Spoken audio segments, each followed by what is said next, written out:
past all of them as well. What a move from the 48. Oh, look at this, and onto the straight they come.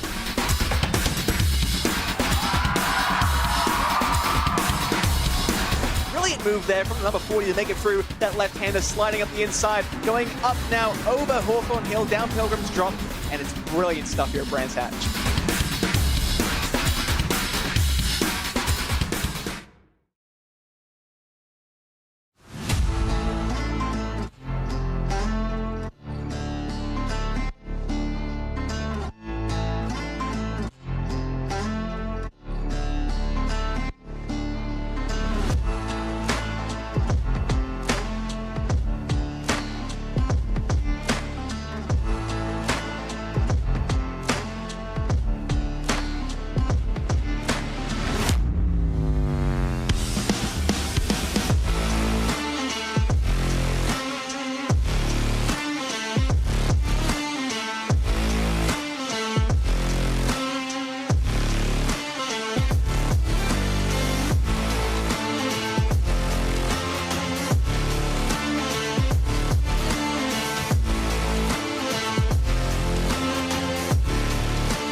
Another Monday evening here in the world of the World GT Championship, which means it's time for another technical round of this championship. Rounds 10 and 11 of the series coming to you live here on RaceSpotTV. Hello everybody, my name is Paul Smith, and well, hopefully, we are having a few technical issues, so hopefully we get to hear from Ron Mounds right now.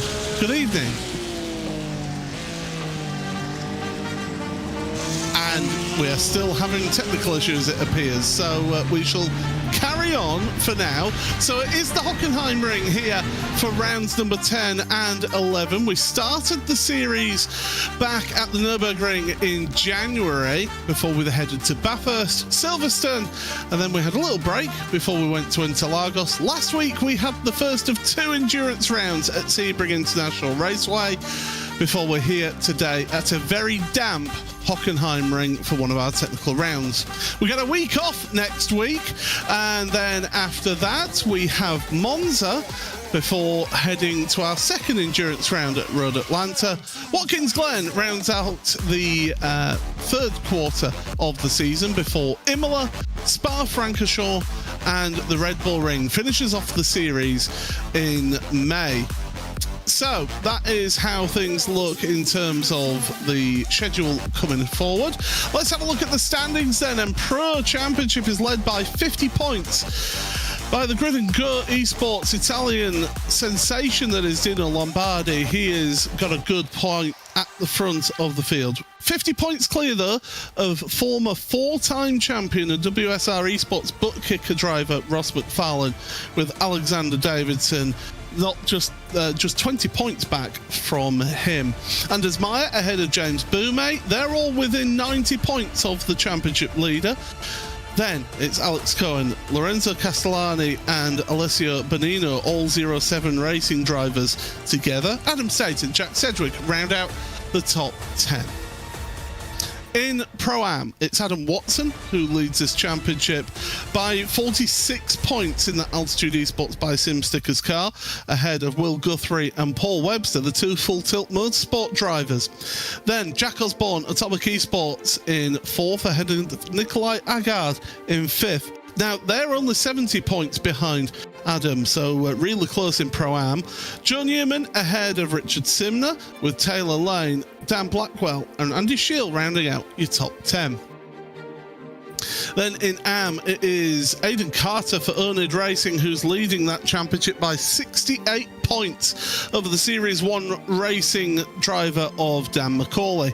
Tom Stanley for Prasada Nomad is in 3rd place. Then it's Cressada Thasang and Ben Altria, with Simon Andre Livingston, Luca Monroe, Jessica Wilkins, Ben Gregory and Jack London rounding out the top 10 in AM.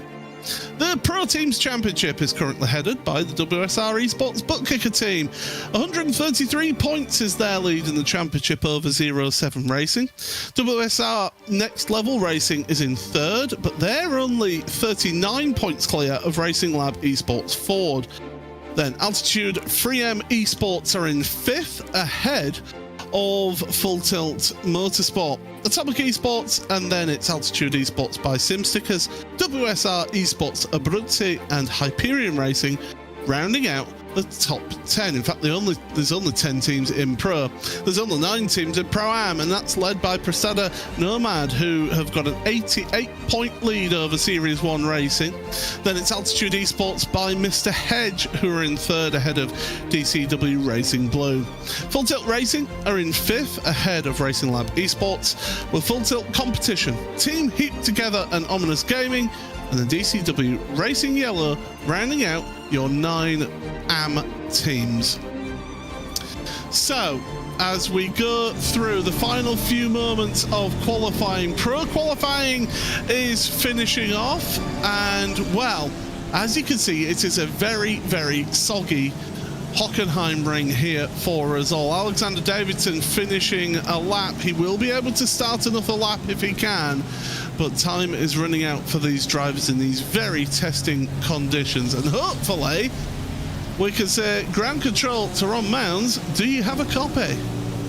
I think I may. Finally, my computer decided out of the blue that everything that isn't my microphone should be my microphone, and frankly, I don't think talking into my computer mouse for the next 2 hours on the air would be the smartest call. So after a quick computer reboot, I'm finally ready to join this broadcast. Thank you very much, Paul. I'll let you take a deep breath and talk about this qualifying session, which is probably going to be one of the most treacherous of the year for these drivers. You could just see it on screen. This track is looking gloomy, and it is looking completely soaked as well. These drivers gonna have a real test on their hands here at the Hockenheimring.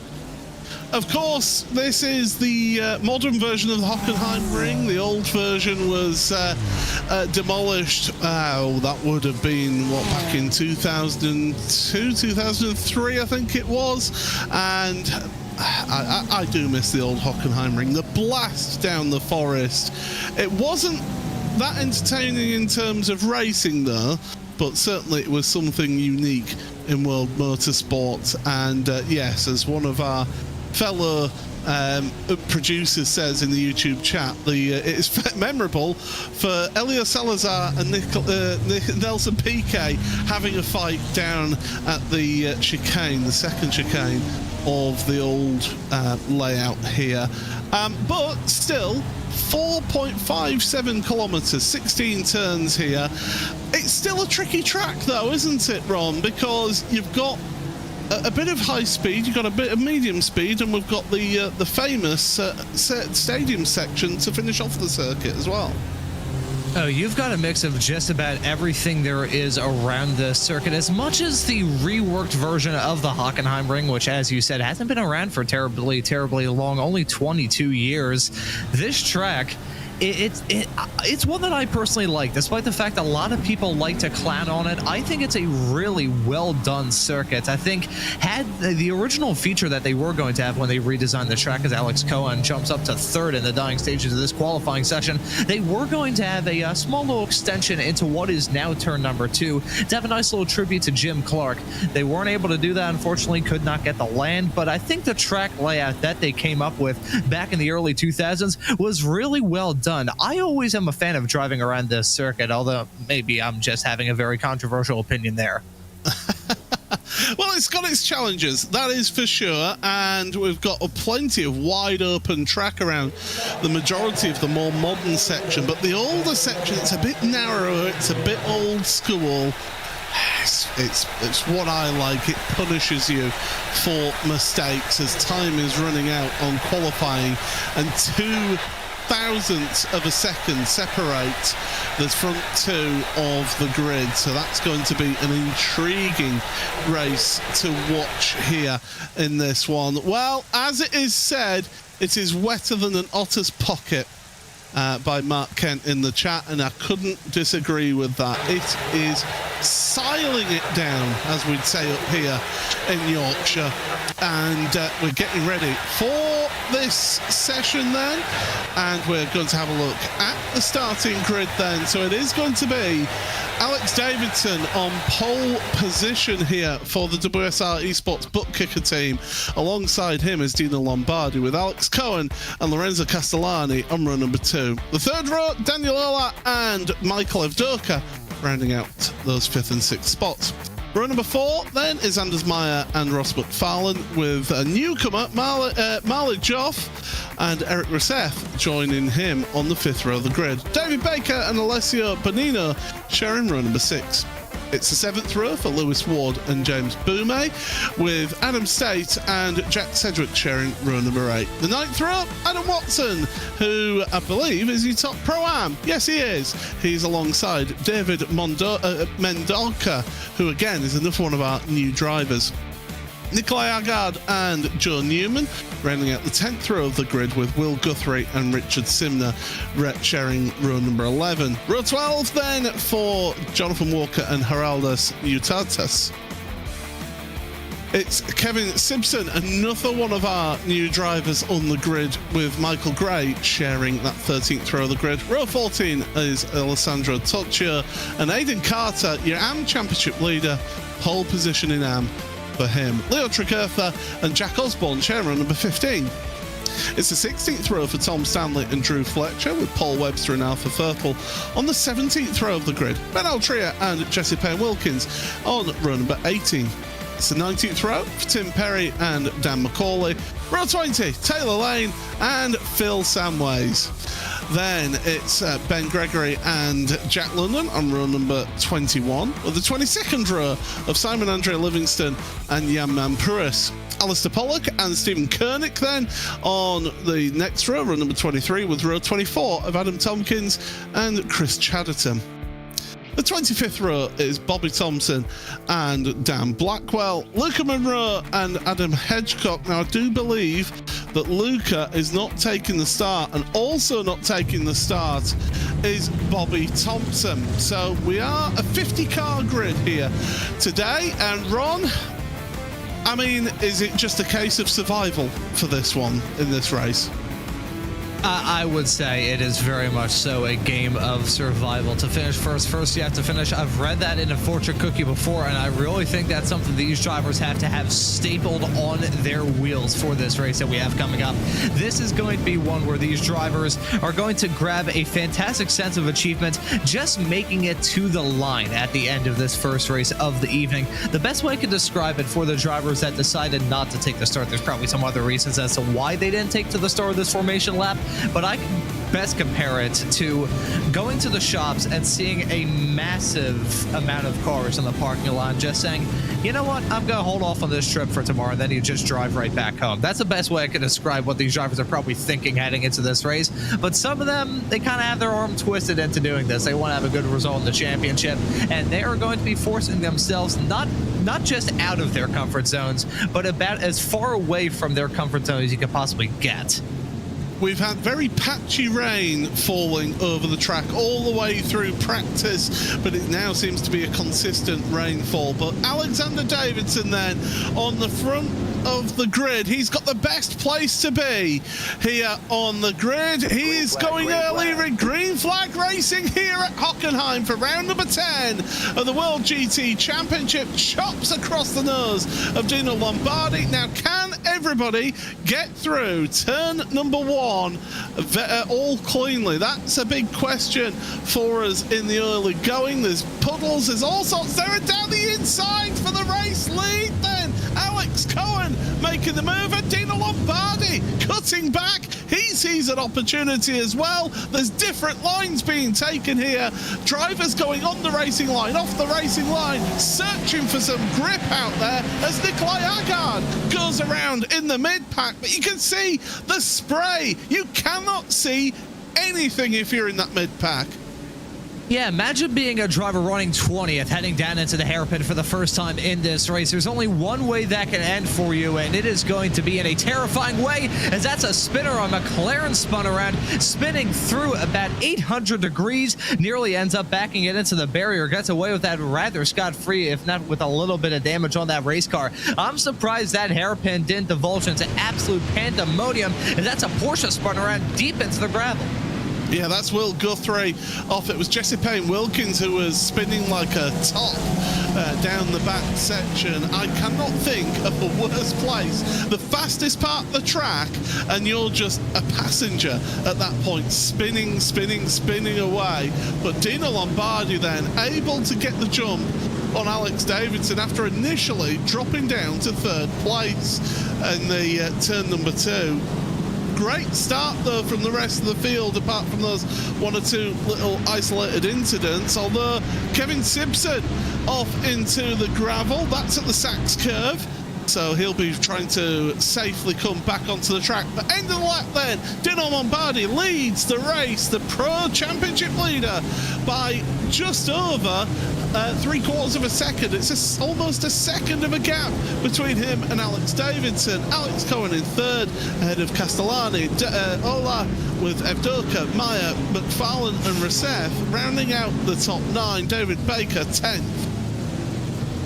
And I'm not sure who that was in the Porsche coming out of turn number 1 that looked like they ended up on a slip and slide. That may have been Mendoka in the number 55 car, hitting the curb, and you could just see that car wiggling around. I was terrified just looking at that from my perspective in the commentary booth.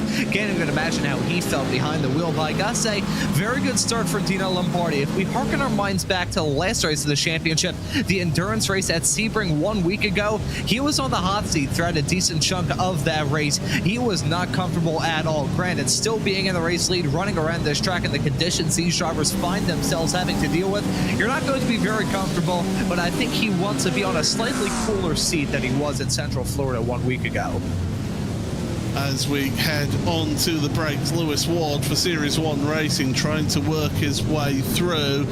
Lewis is up 1 place from where he started in this race, so a good start for him. We've got an incident further down in the field as well, I can tell you. There's a car stopped in the Mercedes section, Mercedes corner, and well, I think it's Alpha Thurtle looking at the timing screen now. He's dropped to the back of the field. Let's have a look back then. This is what happened. Lap 1, Nikolai Agard, cold tyres, remember. That's going to be a big talking point of lap 1 on this race. But look at Payne Wilkins there. So he spun around once, spins around twice, and then does a half spin. So I'm not going to do the math in my head because I don't want my room to fill up with smoke, but Jesse Payne Wilkins spinning around 2.5 times in that 355 car. It was more than 355, it was more than 360, more than 720 for that matter. I guess that would work out to an even 900. That's another car that went off the track right around him, so I think that may have been a multi-car collision. Jack London in the 36 car. You can barely see that car picking your way through the spray, and let's see, got clipped a teeny tiny bit, I think, there, and bang, into the wall. That's a huge hit for the 36. I mean, to be fair, that could have been significantly worse, could that accident? It could have been an absolute nightmare. Will Guthrie may have touched a puddle and then got hard. He was sliding. There was very little that the car behind could do to avoid him, and just gets pelted off the track there as we go live pictures once again. And there's changes happening in this race because further up your field, Anders Meyer moving ahead of Daniel Ola, who in that Ferrari seems to be really struggling. Here's what happened to Kevin Simpson on lap 1, just running out wide into the Sachs curve. Fortunately, not too much damage. Yeah, looked like he got away with that rather scot-free. We're going to see an incident involving Dan McCauley in that same section. Let's see him in the number 41 car getting shuffled around.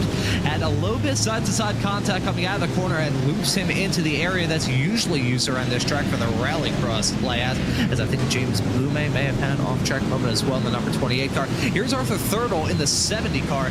This is heading your way down into the Mercedes-Benz section. He got punted by a teammate. Oh, and he got hit again. Was that Adam Watson? I think that may have been. Those two cars look very similar. I mean, Adam Watson, who needs enemies with friends like Adam? Into the back there of Arthur Thurtle, and Thurtle had to just sit there and wait. Oh, there's nothing worse than that. So, back to live pictures. Dino Lombardi's got a 1.7 second lead over Alexander Davidson, with Alex Cohen in third after that early effort to try and get to the head of the field there, Ron. Not able to take advantage of it, and is now just dropped off the back of the lead pair. Yeah, and if he finds himself losing out on some more time, he is going to get chewed up and spat at by the cars right behind him, which is going to be, I mean, in dry conditions, that is sketchy enough in this competitive series, but you throw some rain into the mix of that as well, and it's going to make an already sketchy situation even more dangerous. The side-by-side racing maybe going to flare up in the camera shot involving Ross McFarlane and Daniel Ola. Looks like they're going to stay single file, one in the Ferrari, one in the Acura. I gotta wonder how this Acura is going to do in these wet conditions. The Acura new to this season, which, hey, it still is season 1 of 2025, at least for a couple more days. I wonder how this Acura is going to be in treacherous conditions like this. Of course, Dino Lombardi, your leader in the number 78 Acura, certainly flexing his muscles early on, but I wonder how the rest of this field is going to get a grips to that new-ish car into the game around these conditions, which are about a year old now. I mean, the thing is, we've got an iRacing build coming up next week, which is part of the reason why we take a week off next week, is so that iRacing can be able to get that build sorted, deal with any sort of issues that they may have with the build, and then we come back in 2 weeks' time for the series. There's a bit of fighting further down. Paul Webster involved in all of that one, up to 21st for him. He's got Jonathan Walker, Aidan Carter right behind. Webster's up 12 places, and that was a big moment there for Jonathan Walker, well held by the Mr. 3M himself. Yeah, he was able to keep that car on the racetrack. Not sure how he managed it, though. He clipped the inside curb heading off through turn number 1, which in normal conditions, that inside curb can be lethal. In wet conditions like this, though, you get put out onto that painted curb on the outside line, you are going to be a goner. But he was able to keep it going in a straight line, certainly without, certainly with a wiggle taken into consideration as well. But look at this pack of cars heading their way down into the hairpin. I just want to raise Race 1 points, talking about the hairpin and any sort of incidents we may have there between now and the end of this day of racing action. If we have a spinner and they end up stopped on the apex, if you're a car approaching the scene of the accident, you can ask Martha and the Vandellas. There will be nowhere to run to in a situation like that, as side-by-side racing still flaring up between the Mustang and the McLaren. So as we keep on going with Jonathan Walker and his battle with the car that's just got ahead of him, of Jack Osborne, but to finish off the point that I was making, we've got an iRacing build coming up next week. I can pretty much guarantee that there will be some sort of balance of performance adjustment that happens, or some adjustments that happen to a few of these GT3 cars, which means that we end up with different performances happening. So, it's all well and good saying that the Acura is the strongest car on the grid in this first half of the season, but the second half of the season, that could entirely change. Yeah, that's a very good point to raise there, Paul. You could just see the performance of these race cars completely flip. Who knows? Maybe in the second half of the season, the Corvette's going to be the quickest. I doubt it, but right now, you got this race still developing. As a GM guy, it pains me to say that the Corvette is as painfully slow as it is in most conditions in these GT3 races, but who knows? Come time for the second half of the season, once we swap over to Season 2 of 2025 on iRacing, we may see that Acura dip down a little bit. We could see some of the Porsches, which have usually been the second or third quickest cars at worst throughout this season, they could be getting a big bump in performance. There's a lot of stuff that we're going to have to read into come time for the next race of the season at Monza in a couple of weeks, as that's a crash coming out turn number 1 involving Alessandro Torchio in the 912. There was a Altitude Esports car there involved in that one as well, one of the Mr. Hedge cars. So big issues further down in your order there, and we'll see what goes on through the right-hander then at Mobile 1. Past the Porsche Experience Centre, there you see it in the background of the shot there, and then into the Sachs curve, the famous Sachs curve, through the old stadium section here in the Hockenheim, on the old part of the circuit this is here, through the final couple of corners, through Sud curve, the last corner, before you then head on up towards the first corner, which, get this, Ron, is Nord curve. I gotta love German corner naming conventions. It's I will also note the hairpin. I remember having this back and forth on a broadcast a couple of years ago. The hairpin around this track, it's literally just German for hairpin. The German name pronunciation I will not tempt fate with, for the simple sake that our producer.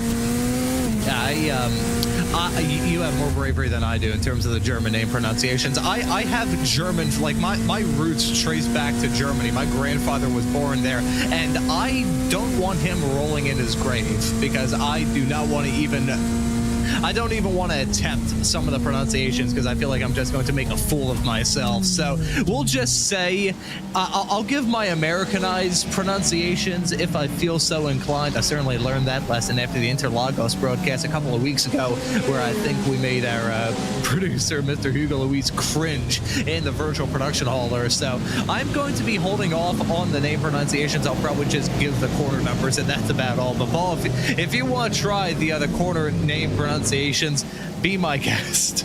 Well, the Grid and Go team in the YouTube chat are asking, do you need a German lesson? So there you go. There's an offer there for you, Ron. I may end up having to take up on that. I will say, just kind of give it a small little view into my personal life, which I may have to keep slightly brief here, considering this race can have a lot of stuff go down as I go up on a nice little menagerie. One of my favorite grocery stores around here is a German meat store that my grandfather owned many moons ago. Sold it to the current owners back in the 70s, and I have always been tempted to try and learn a little bit of German, just so I can maybe impress some of the people there, and I won't sound like a complete doofus. As we'll jump back to live action and see some side-by-side racing hang down into the arena section.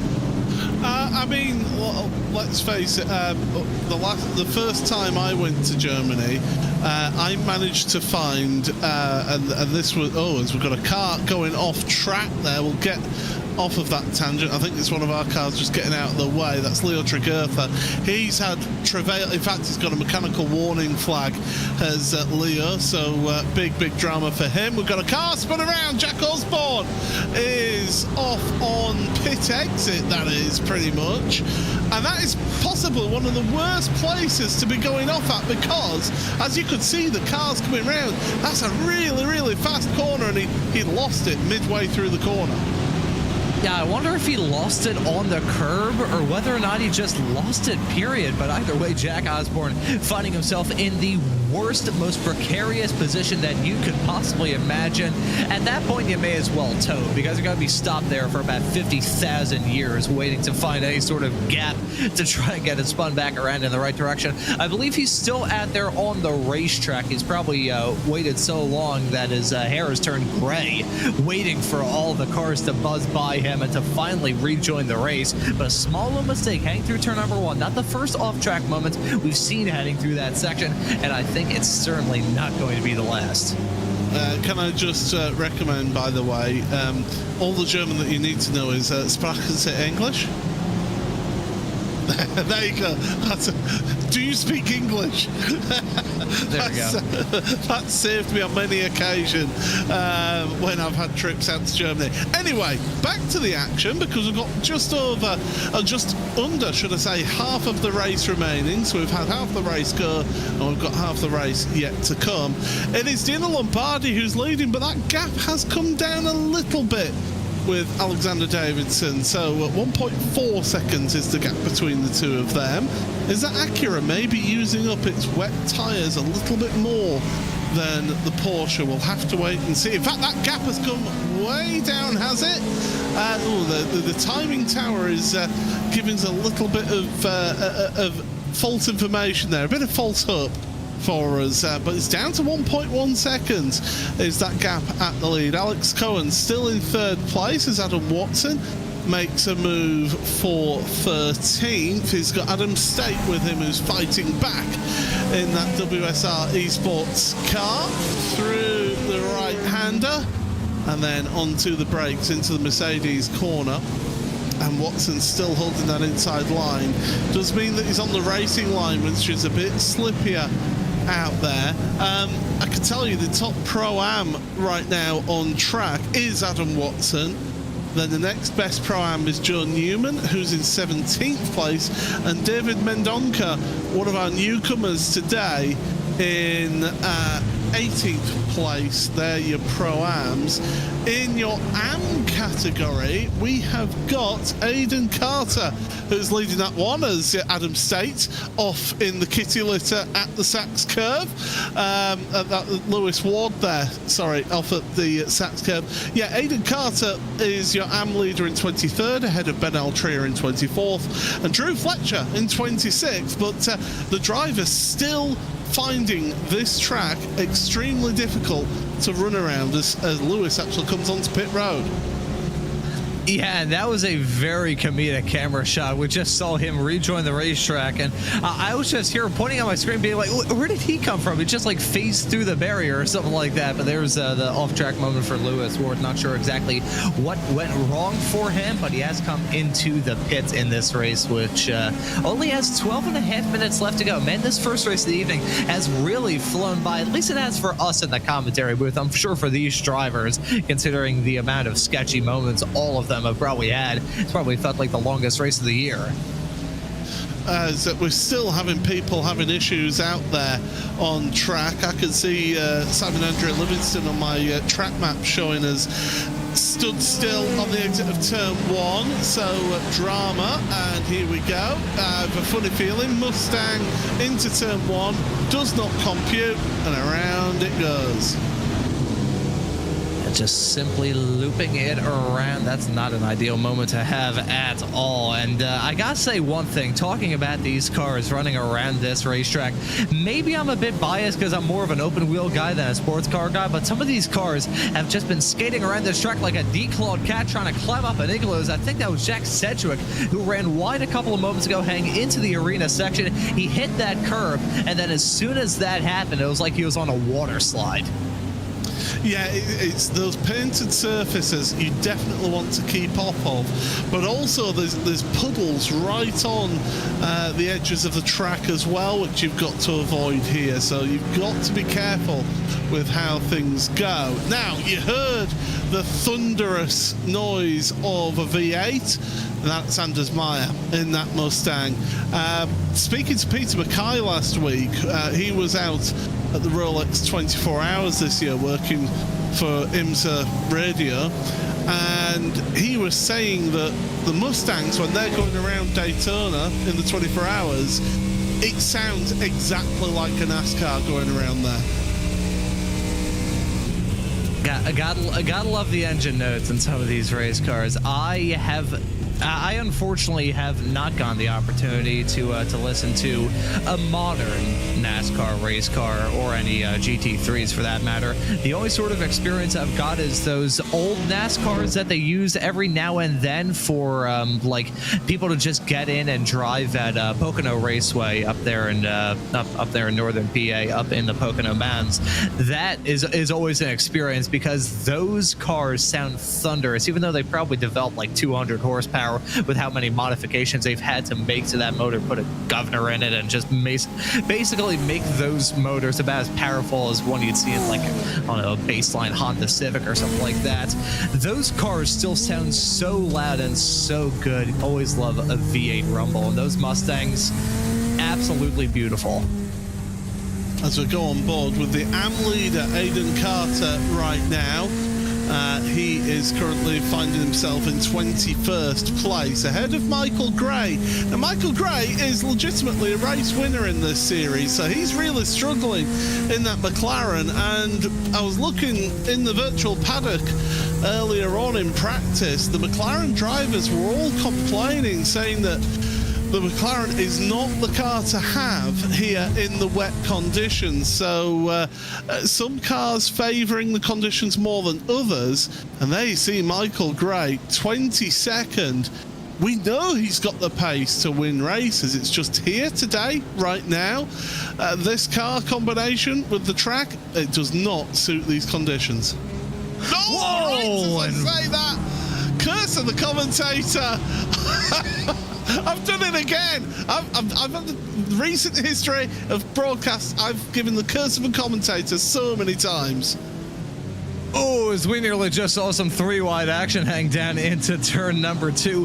That timed out about as well as it possibly could have, Paul. Thank you so much. Right as you were talking about the McLaren being a bit of a woolly handler in conditions like this, he nearly looped it turning into turn number 1. Not even on the exit, just turning in, and immediately the back end decided to say, haha, nope, and then nearly spun him off into the barriers. Well held, though. The fact he was able to keep it not only out of the barriers, but out of the gravel trap as well. That is rather impressive. Sometimes in conditions like this, as we see another car go off the track coming out of the hairpin, it's not just about being able to keep that car going fast around this track, it's also about minimizing the damage of those off-track excursions.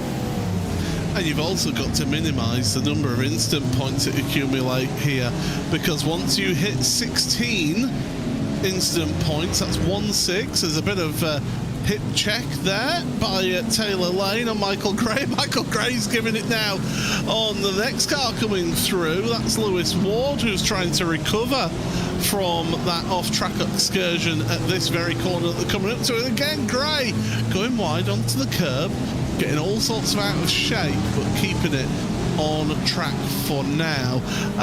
Yeah, it's intriguing to see how he's struggling is Michael here, but as we say, not a good car to be in the wet conditions. Now, 7 minutes remaining in this race. Dino Lombardi's lead is down to under a second. So what has happened at the front of the field?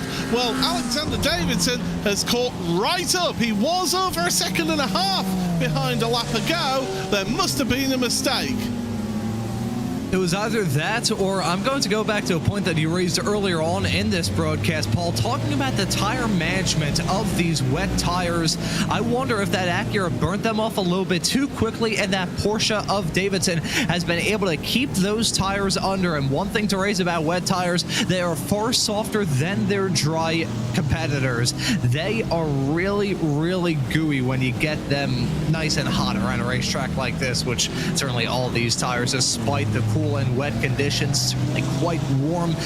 That's a real question that I've got in my mind. Has Dino Lombardi burnt up the tires in that number 78 Acura? Is that Acura burning up the rain tires a little bit more, or is Alexander Davidson in that one car just capitalizing off of a mistake? We may need to find a replay if there was a moment. If not, Davidson has been putting on a very hard charge right towards the end of this race. He certainly has, but you've got to make sure of it. So we're getting word it wasn't any mistakes from Lombardi. It's just been pace from Alex Davidson. So that Porsche, we know it's really good on its brakes, on acceleration. Here's David Baker. Whoa! Whoa! Well done!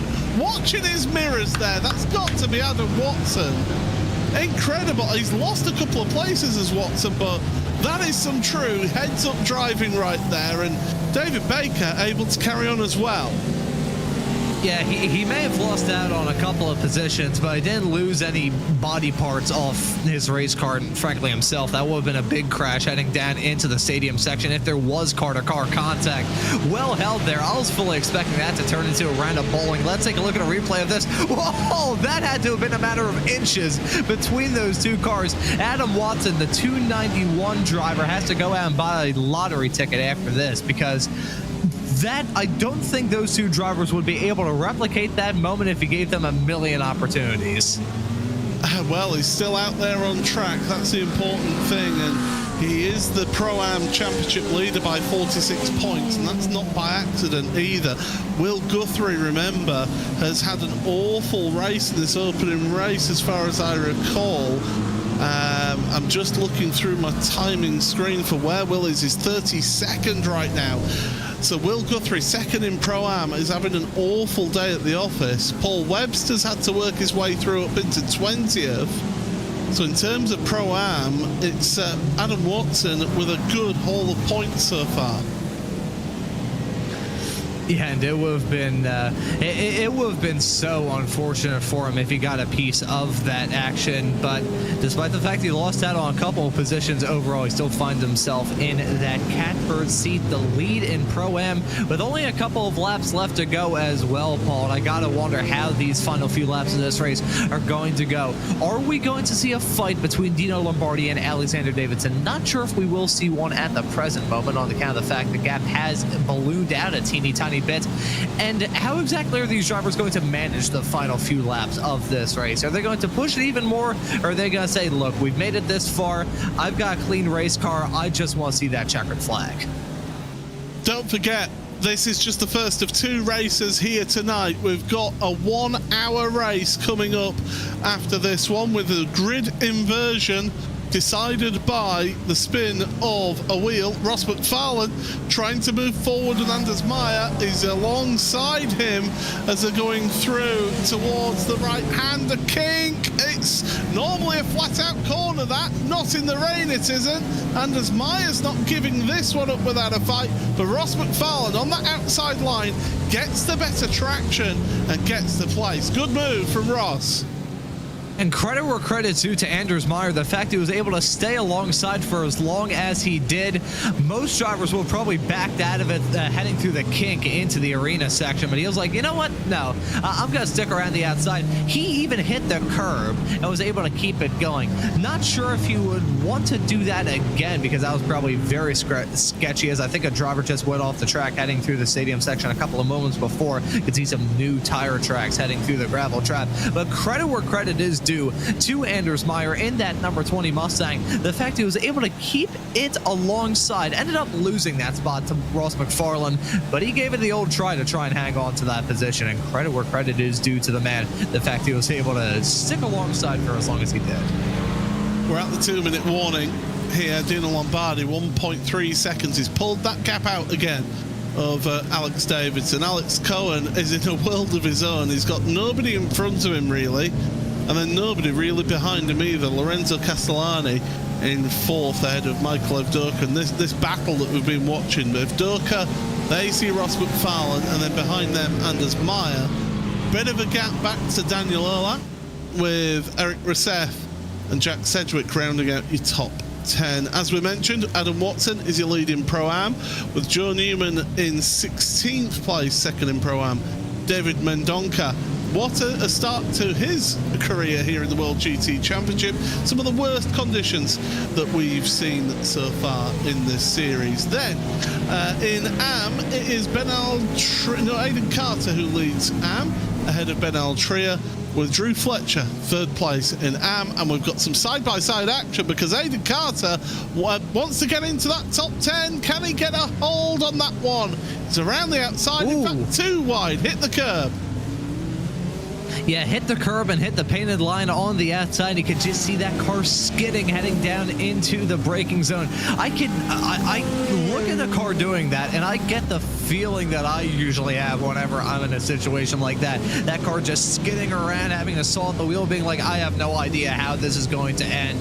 And side-by-side racing involving two Porsches right behind. That's Taylor Lane in the midst of all of that as well. You can see these drivers definitely building up their comfort zones in terms of hitting the curbs and hitting the painted white lines around this racetrack.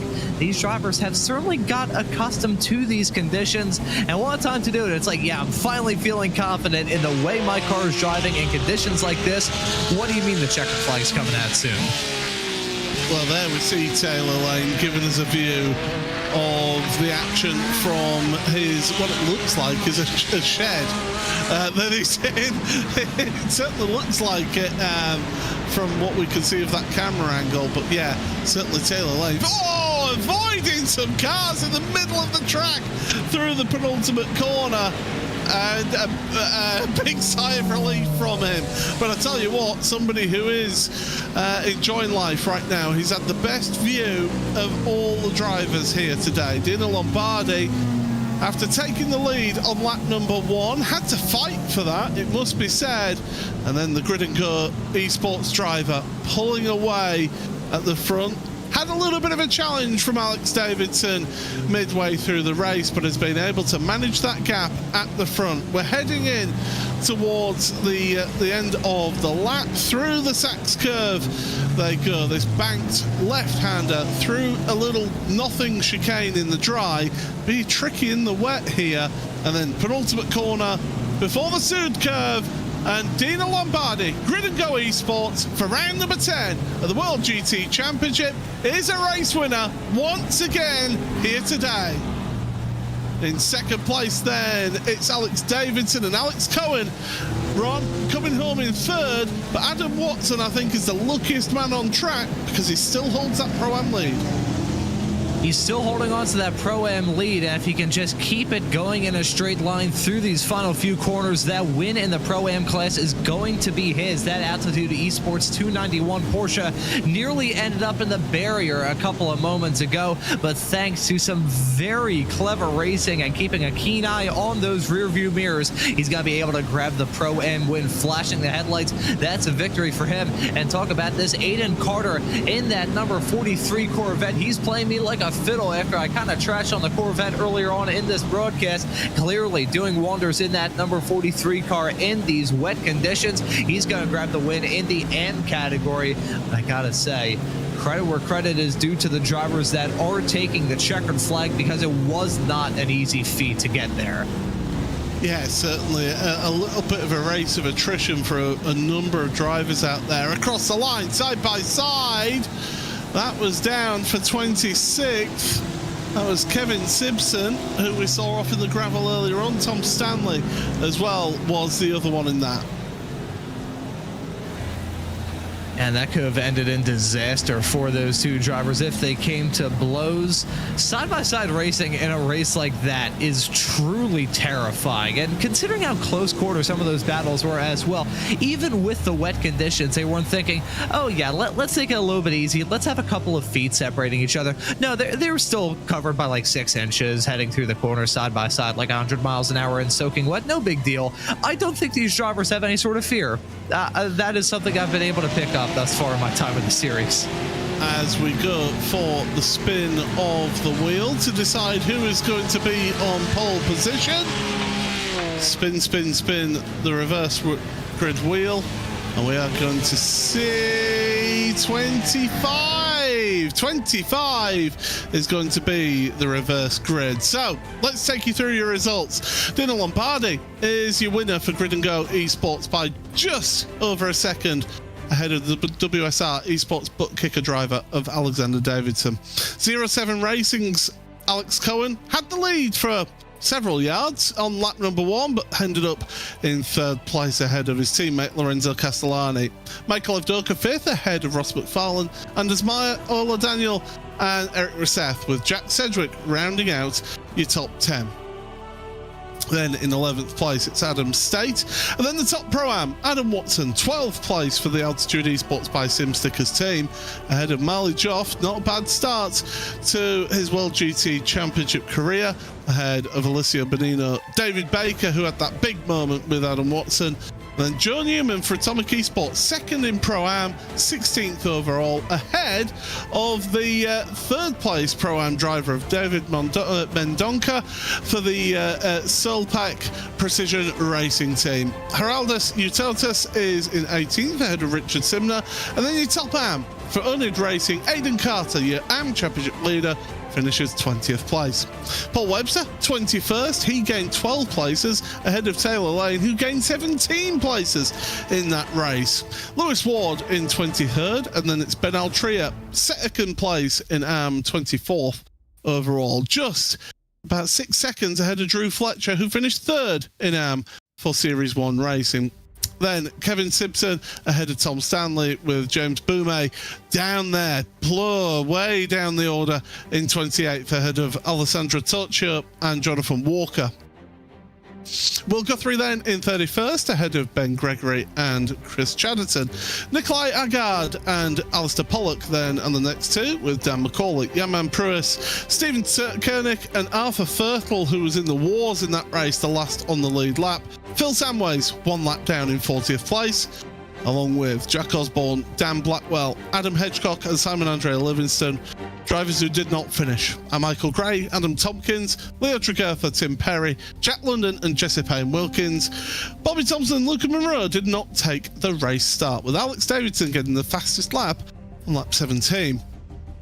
So that's the end of that opening race of the evening. Paul Smith and Ron Mounds here for the coverage here today. And Ron, interesting is one word I would use, but also a bit chaotic as well in places. Yeah, I think interesting is probably the way that I would put it too. Chaotic, another word to describe it. I'm going to use a word that I think was used a lot during that first race, challenging. That was maybe one of the most challenging races that we've had all season long. And bearing in mind, folks, that comes after the endurance race 1 week ago, where we had 1 hour and 45 minutes of racing action for those drivers out there on the racetrack.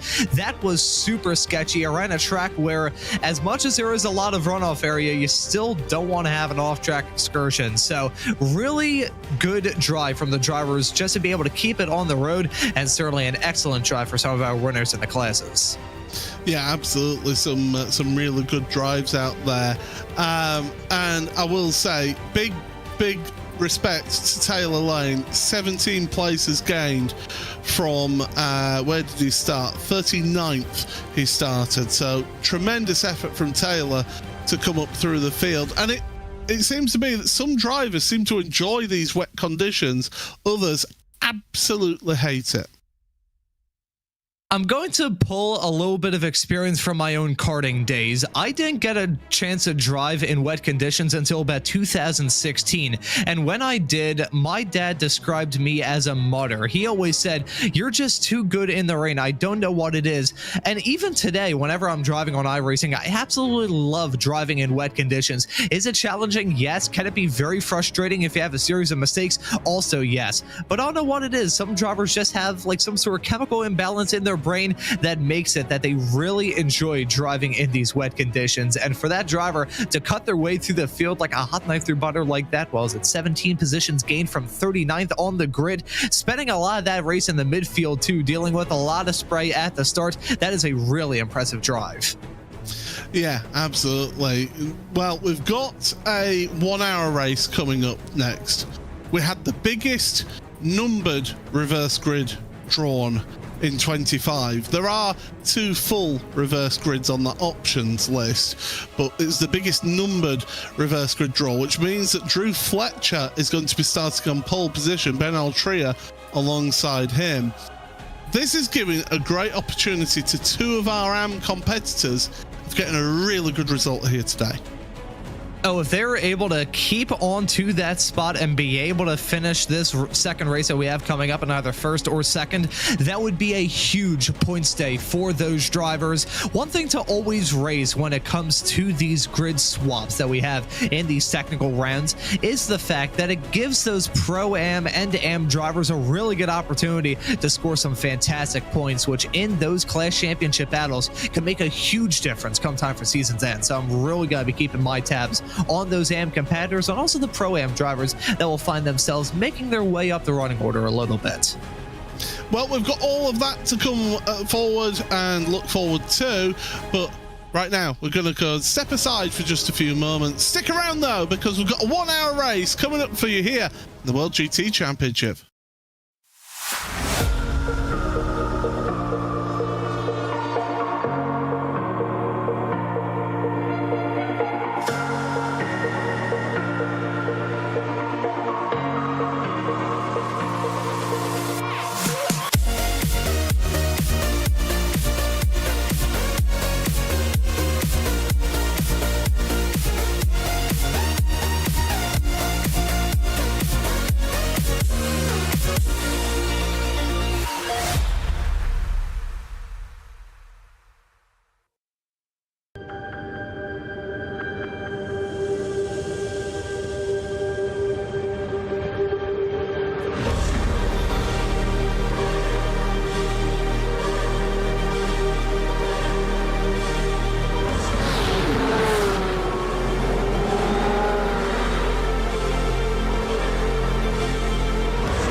Past all of them as well.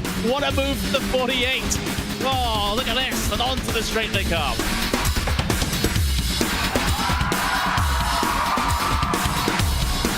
Brilliant move there from the number 40 to make it through. That left-hander sliding up the inside, going up now over Hawthorne Hill, down Pilgrim's Drop, and it's brilliant stuff here at Brands Hatch.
Welcome back to coverage here of the World GT Championship on RaceSpotTV.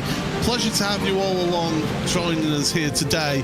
It's Paul Smith and Ronald Mounds joining you on commentary. And, well, Ron, I think all the drivers are thanking their prayers that it's a dry track out there for this second race. Yeah, the fact that the asphalt is slightly less dark here is something that is probably blessing these drivers' eyes. A dry racetrack for this race, the top 25 being inverted after that wheel spin after race number 1. Completely different conditions. And Paul, as we were kind of joking about as we loaded into the session, we could take everything we learned from race 1, with maybe the exception of the Hockenheimring being a tough track, and just throw it all out the window. We are going to be starting this race with just about a completely clean slate. Well, I could tell you now that Adam Watson has commented between the two races and said that he needs a new pair of underpants after what happened with him and David Baker. Yeah, it's I'm not surprised in that one. That is for sure. So, yeah. Definitely a big moment for him. Well, let's just look ahead to this race then. We've got nice, cool track temperatures. The drivers can push those tyres a bit more than they normally would, say, like when we were at Interlagos a few weeks ago, where they really had to, you know, sort of baby those tyres. Today, they can lean on them a bit more, can't they? Yeah, I think these drivers are not going to make the tires their friends in this race that we have coming up. We're going to see these drivers push their cars the absolute limit of adhesion, the limit of control. Try and maximize this race as best as they possibly can, considering this is the last race with this current BOP setup with the GT3s here on iRacing before we click over to Season 2 of 2025. I think some of these drivers who may be thinking that they're going to get whacked with BOP, mainly in the case of some of the drivers in the Acuras, probably hoping to maximize this race meeting as best as they possibly can. One of them is certainly going to be Dino Lombardi. Won that first race, looking to continue on that same form in this second race. But I think these drivers gonna have something to prove in this second race of the evening.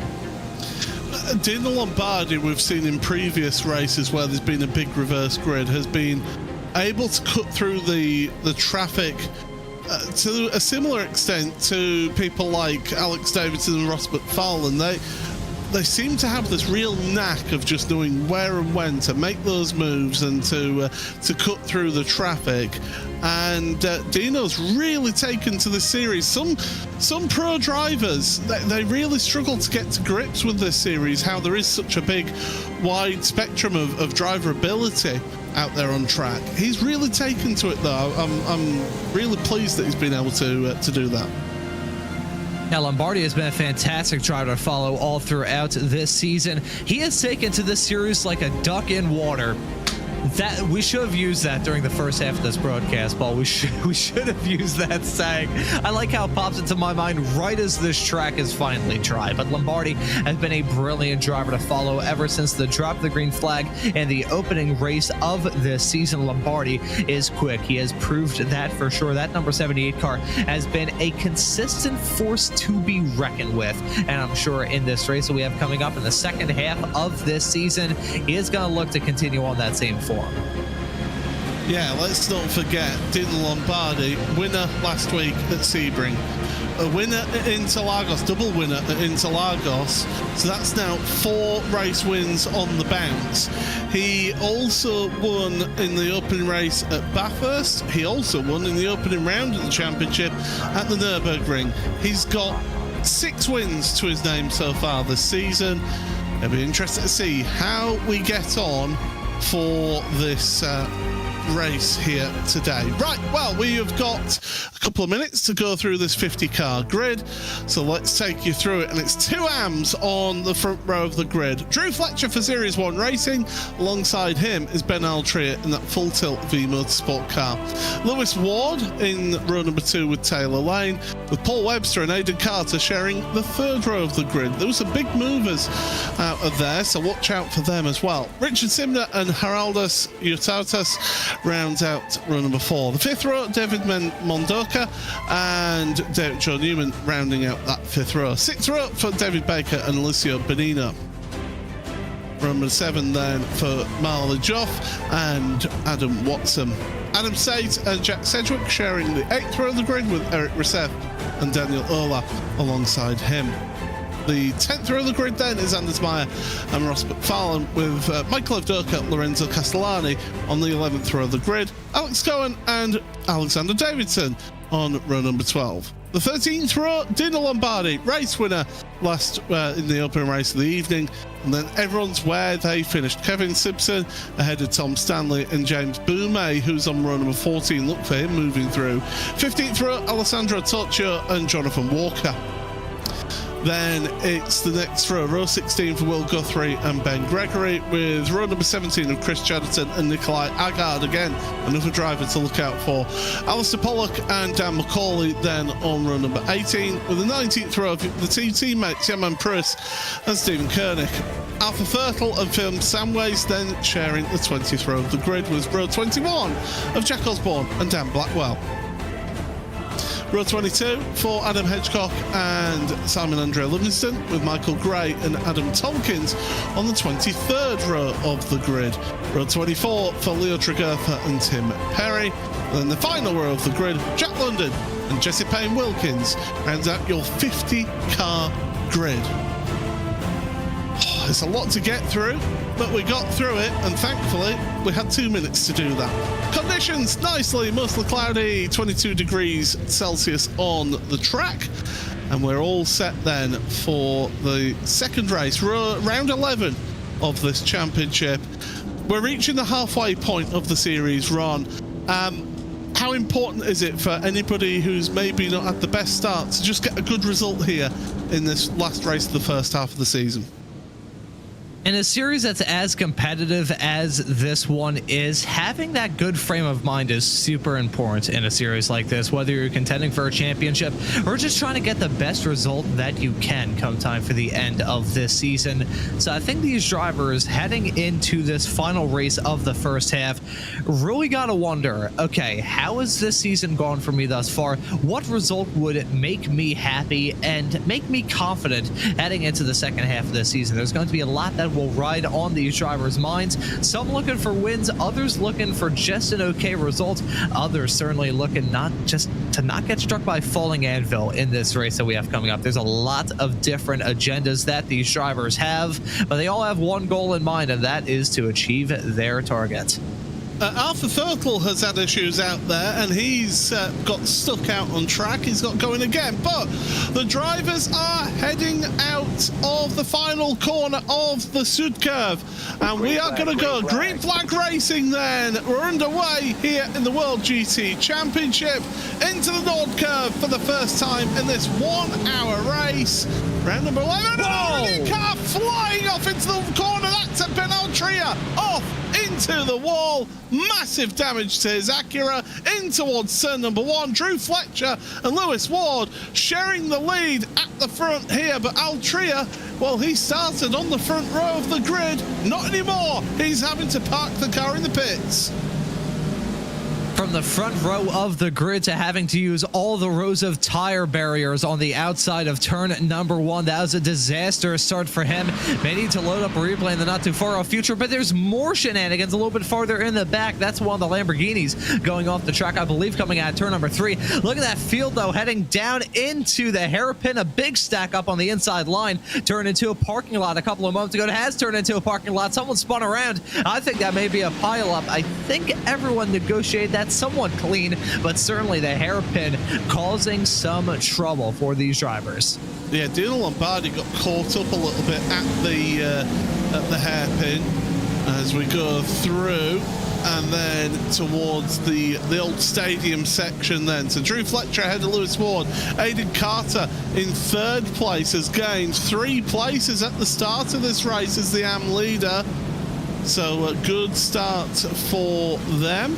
as they go through towards the end of the lap here. Some big movers already in the field. Michael Gray is up 11 places. Tim Perry up 10 places further down in your field. Will Guthrie up 8. So there's been some movers in this top part of your field. But looking for Dino Lombardi, he's still in 25th right now as Dino, so he's not made up any places at all. Yeah, I was just eyeballing that a few moments ago and seeing how some of those drivers who finished at the north end of the field in race 1 had done in the first lap of the second race.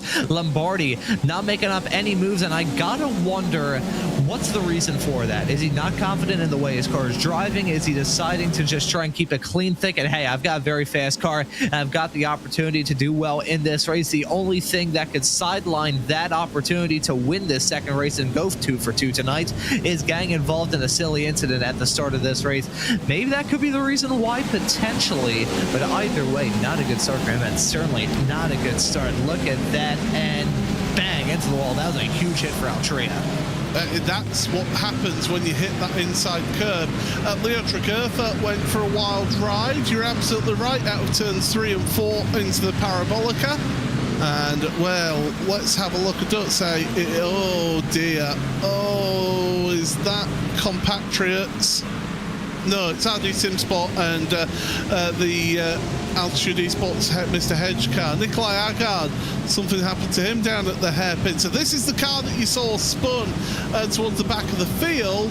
Oh, and it all got a bit messy, but the track wasn't blocked. That's why we stayed green flag racing. There is safety car availability here in this series, but it's only if it's a full track blockage. Well, we stay green flag racing, and Series 1, what a start it is for them at the front. They are leading, and they're looking like there's going to be a change of position here. Lewis Ward going to the front.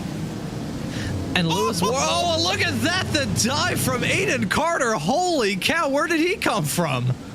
That was incredible. Heads up driving, saw what was going on there, saw that there'd be a gap there, and went for it. It worked, and you know what? You could see him make a move for the lead here down at the hairpin. Lewis Ward is going to have to go defensive here, but the Chevy driver from Unid Gaming and doing a fantastic job then is Aiden Carter. Holy cow, he is clearly very confident. Side-by-side racing with Taylor Lane and Drew Fetcher heading down into the corner. That could have ended in tears. Side-by-side racing with those two Porsches going to result in Taylor Lane, the Pro-Am driver, making his way up into third. I think there may have been a moment, potentially. I think Richard Simnor and Adam Watson had a quick swapperoo of position. Simnor now running in P8. But as it stands currently, we got a Pro, an Am, and a Pro-Am running P1, P2, and P3. Lewis Ward going to be feeling the burn in that number 22 car. Ward has not had a very good season up to this point, and I gotta wonder what he's going to do to try and hold on to that race lead. But Aiden Carter, that Am driver, he is a man on a mission in that number 43 car. Let's see how this shakes out heading into turn number 3 this time. I can tell you Adam Watson in 10th place has a slow down penalty, so he's trying to serve that while he can. Yes, he has. He's served that now, so he's lost as little time as possible there further down. Here's what's happened further back, and Steve Koenig, and that's Leo Tregurtha. Well, what's the old phrase that Martin Brundle says? Ambition ahead of adhesion? Well, that's exactly what we saw there down into that Mercedes corner. Now, Drew Fletcher, he started on pole position, is dropping down the top 10 right now. He's trying his best to stay at the head of the field as much as possible, but he's down to 7th, and Richard Simner, Alessio Bonino fighting behind as well. Aiden Carter showing his intent and showing that he wants the lead. Oh, that's a big one. That's one of your. That's David Baker involved. Adam Watson is involved in that one as well. Oh, Adam, where does he go in all of this? He can't go anywhere. He's got to wait until the very back of the field, and the Pro-Am Championship leader is affected there. Jack Sedgwick, I can tell you, is off as well, so big drama for a couple of your bigger names. Here's a look then. Oh, it was Sedgwick with the move, an ambitious move as Watson was coming around there. Major damage caused there. So Sedgwick is fighting somebody else, and Watson just happens to be there. Yeah, you can see Sedgwick coming in, Watson turning in right as that was going down. Multiple cars getting a piece of that drama, heading down into the hairpin. I mean, that sort of stuff happens at that section of the track quite often. You've got so many different lines that these drivers try and run, heading through a section of the circuit like that. And as a result, you get those near track blockers of collisions, as we may see a move from the 560 car heading down into turn 3. Look at that. That's some close quarter stuff, trying to get it done to slip his way up into fourth. Paul Webster, though, in the 888 car, still going to hold his own in that 888 Acura. That could have ended in tears, as it ended in tears for those drivers hanging down into that hairpin a few moments ago. But I think, Paul, the point that I raised about these drivers taking wildly different lines to that section kind of creates incidents like that, and I think that's what caused it there.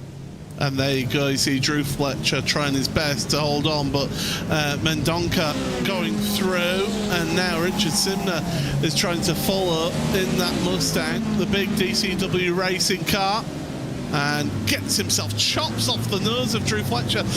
You've got to be careful if you do that into a braking zone, because if you brake early and the other car doesn't, they can end up wiping you out through that sort of issue.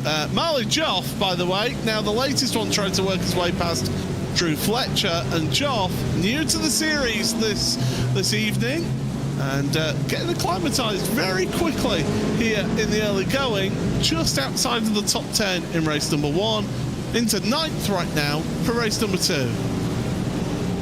I really can't tell whether or not this is a trial by fire or a trial by firing squad for him. Certainly feeling the pressure as it stands at the present moment. The dust getting kicked up in the air for all of these drivers running wide coming out of the final corner. Now, we should probably bring up the track limit discussion around this track here, Paul. Those slowdowns can come back to bite these drivers badly, especially coming out of turn number 1. We've seen some drivers get struck by that already, and if they don't serve that well enough, hang down into turn 3, their run down this back straightaway is going to more so resemble a snail on a metal roof than a race car going down the back straightaway of a racetrack. Dino Lombardi is up to 18th right now and is trying to work his way past this mess, this gaggle of cars in front of him.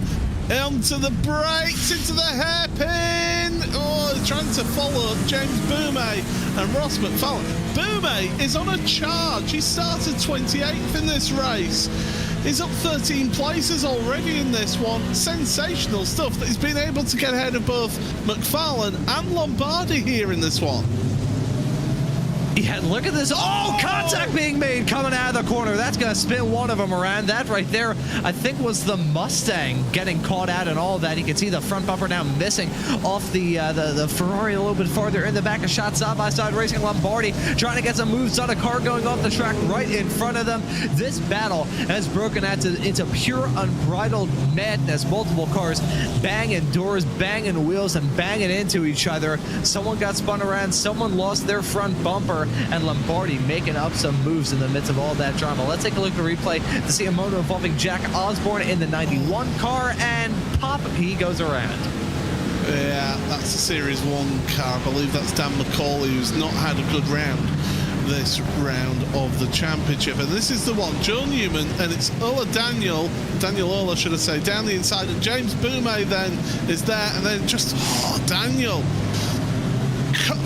There's a car there. He's gone deep into the Mercedes corner. Watch, that Ferrari goes very deep into Mercedes. He's kept it on track. Newman's kept it, giving him the space, and he's just driven left into him. When there's a car alongside you, you've got to leave them that space. Newman left him the space, but Daniel did not. As Lombardi on McFarlane, that could be a crucial move. Remember, these two were first and second place in the Pro Championship coming into this week of the season. They're side by side through the right-hand kick into the Mercedes corner. Lombardi hanging it out around the outside, gives him the inside for 10. Nicely done for the Green and Go driver. Beautifully done. That number 78 car getting that move done to swipe around the outside of his championship rival. That was some close quarter stuff, and it goes the way of Lombardi. Let's see how he'll be able to manage the rest of this race, though. So got a lot of running left to go 48 and a half minutes left in this 1 hour long race. And think of the amount of drama we've seen thus far in the first 11 and a half minutes. To multiply that by a lot, because we got a lot of racing action still left to go. It's been a good one, though. Up to this point, some very good racing. Outside of that moment involving that pack coming out of the arena section, Daniel Ola, that's a recall you got back out of it at that point, but still some really good racing going on up and down this grid. And here's another battle heading down into turn number 3. Look at that Lombardi. After not making up any spots at the start of this race, he is now a man on a mission. Drew Fletcher, meanwhile, his race has resembled an anvil being pushed out of a helicopter. He has dropped down like a rock. He's giving it a good go, though. He's not just giving over. He's not just falling over and just allowing people past. He is giving people a fair fight out there, so that's the crucial thing here. But Ross McFarlane making the move stick through the hairpin, and McFarlane's going to have a compatriot, Eric Rousset, follow him through behind. So some of those WSR cars now ganging up a little bit further forward though. And this is for 4th place. Paul Webster has moved ahead of Taylor Lane, and now Geraldas Utautes has moved forward ahead of Taylor Lane as well. So Taylor's dropped back a couple of positions in all of this for the Prasada Nomad Racing driver. But what can he do to try and minimise this? Alessio Bonino is the next car behind him. We know how quick Bonino can be. Yeah, Bonino can be incredibly fast in that number 33 car, and let's see how he'll be able to wheel that machine. Taylor Lane, you can see him getting a fantastic view of the dust getting kicked up, heading through that final corner, and these drivers still taking the liberties with the track limits. I mentioned the point earlier on talking about slowdowns, and how badly it can affect a lot of these drivers, as I think Taylor Lane briefly popped in and out of existence there. Now trying to get a move done side-by-side racing between Bonino and Lane, coming out onto that back straightaway. It looks like Bonino going to get that move done to slip his way up into P5. Taylor Lane, your current P2 runner of the Pro-Am drivers, getting shuffled back down to 6th overall. But here we go. This is going to be some fanning out 3-wide action down into the hairpin.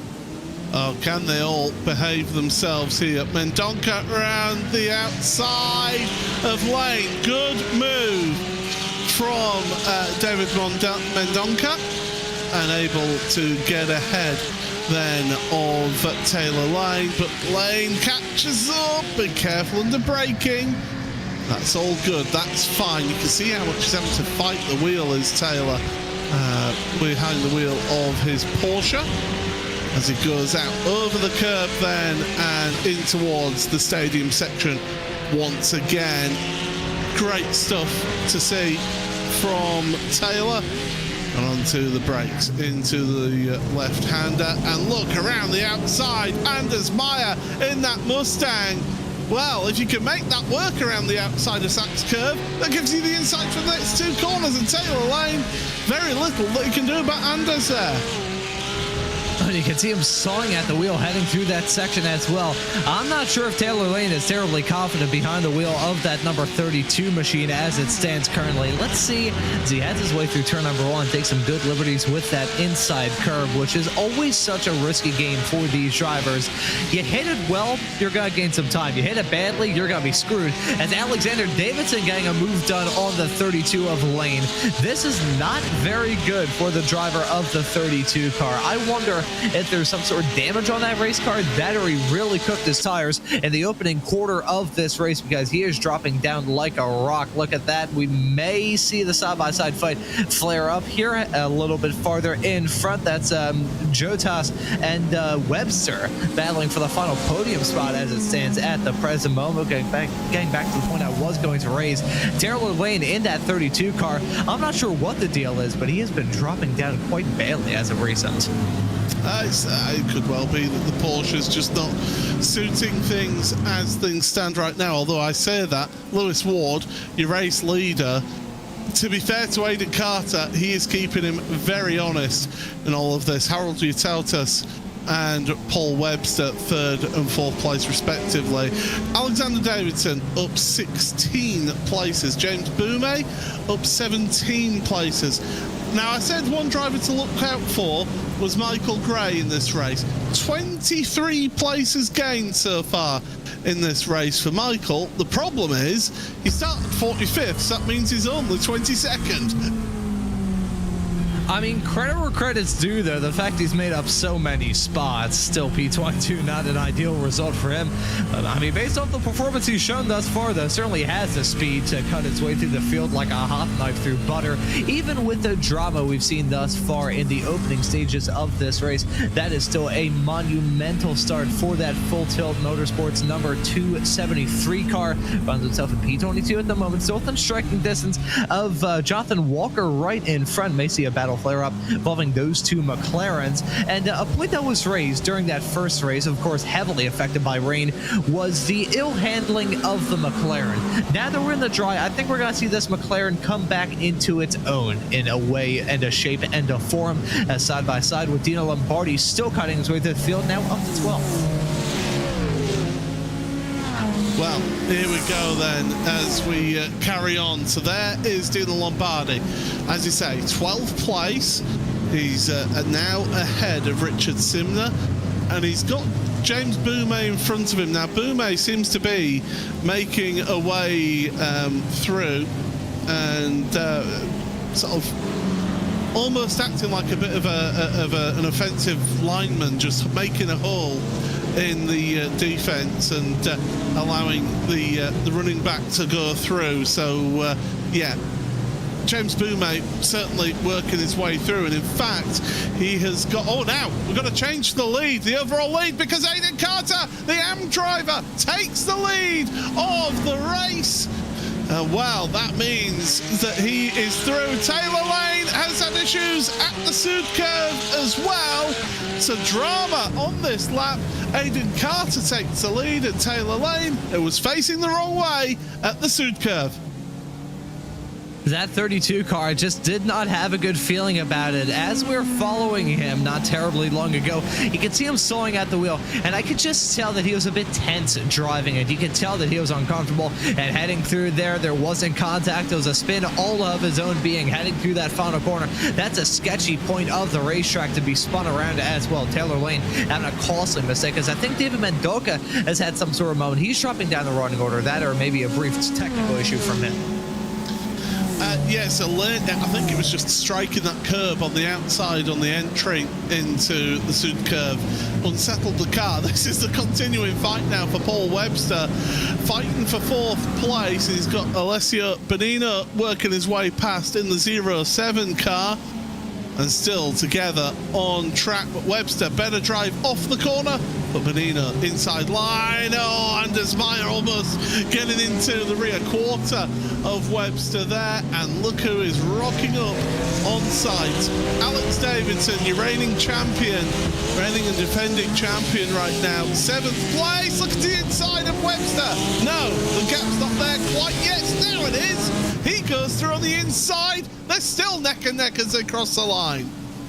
The gap may have been there, but it was still sketchy trying to go for that move into the final corner, side by side, now into the braking zone of one, banging doors and banging wheels through the braking zone into the first corner. Alexander Davidson gets that move done on Paul Webster, but he had to break his elbows out to get the move done, as David Mendoza now within striking distance of grabbing that Pro-Am lead. But Webster and Davidson, credit where credit's due, that is literally as close as it could get without ending in total disaster. So well done to those drivers for keeping it clean. Now, one thing I want to point out as we've got, here's the pass for the lead, by the way. This is the replay then, and it's a mistake. It's a mistake from Lewis Ward. Again, similar to what we saw from Taylor Lane through the same corner on the same lap. Got out over that curb, unsettled his Porsche. That allowed Aiden Carter to go through. Carter's not been able to pull away, and meanwhile Anders Meyer and Alessio Bonino are all charging down on those race leaders right now. This is going to be an intriguing second half to this race coming up, as Meyer not giving that up in that Mustang round the outside into the stadium section. Oh, a little bit of a hip check. Oh, Carter, not Carter, but oh, well, I think that was a bit of afters right there. I know it's a big car as that Mustang, but that, call me cynical, but that looked a bit of retaliation. I wouldn't go that far, but I would say Anders Meyer definitely picked up the red mist as he was heading through that section. Got shuffled out a little bit. That was audacious at best, overly opportunistic for sure, and never going to work at his absolute worst. And let's take a look at heading down into the corner. It was a dive that was never going to work. Anders Meyer, the driver of the number 20 car, I mean, even before him driving the Mustang, he drove the BMW. He's never really been in small machinery, so I'm not really sure what went through his mind to think that that was a very smart call to go for that move. Heading down into the corner just did not work out well for him. I think he's going to have some second thoughts about that, and the stewards may be looking into that. So Anders Meyer may have to feel the back of his hands for now, because I think they may get a slap from the race stewards at the end of this race meeting. You think? I think that's a slam dunk penalty if I've ever seen one. Is that one? But Anders Meyer. Try not to get flamed here. Well, Anders Meyer is under intense pressure now from your reigning defending World GT champion of Alexander Davidson to come through the right-hander. The scene of the crime the lap before, Davidson, well, he's seen what happened and thought, you know what, let's try and work this one out in a different spot. You are watching the World GT Championship. It's round number 11 of the season here at the Hockenheimring. Paul Smith, Ron Mounds on commentary here today. And well, it's Aidan Carter, a AM driver who's currently leading this race by 0.6 of a second over Lewis Ward, a pro driver. Geraldus Utautas in third, ahead of Anders Meyer and Alexander Davidson. Paul Webster is your top pro-am in sixth, with David Mendonca in 8th place now, just being overtaken by Marley Joff. I can tell you that the next best AM driver out there on track, I believe, is Tom Stanley in 21st. So Aidan Carter, a huge gap in AM. Yeah, that's a massive gap for him at the moment. Aidan Carter has been one of the most impressive drivers thus far this race meeting. Won in the AM category during race 1, as currently leading this race overall, only 6 minutes away from the halfway mark of the second race of the day. And I'll give it a couple of moments of side-by-side racing, going to flare up with these drivers on the camera shot right now. Heading down into the corner, that's James Boume and David Mendonca side-by-side. Mendonca making a series debut, really feeling the burn, and now he may have a fight on his hands to try and remain in that P9 spot. Dino Lombardi within striking distance, trying to get that move done into the stadium section, and he gets it done to slip his way up into 9th. Lombardi, the dominant driver thus far this season, the race winner in race number 1 on the comeback tour. Ross McFarlane now jumping his way up into P10, so Lombardi and McFarlane following each other around. And I will note, just breaking up from the racing discussion a teeny tiny bit, not sure if it got picked up on the microphone when we were talking about that Myers incident a couple of moments ago. I slapped my hand. I gave myself a red welt on the back of my hand, so clearly I am not the smartest human being alive. Alex Cohen has got the mechanical warning flag, the meatball flag, and he is going to have to head on to pit road. And here's what happened. Gets up over that curb, nothing that the others behind could do, and bang into the tyre wall, and that is a broken suspension. Now, fortunately, in this series, the administrators, they encourage drivers to see out the rest of the race and allow you one fast repair, as here is a battle. Kevin Simpson getting turned around. That's turns 2, 3 and 4.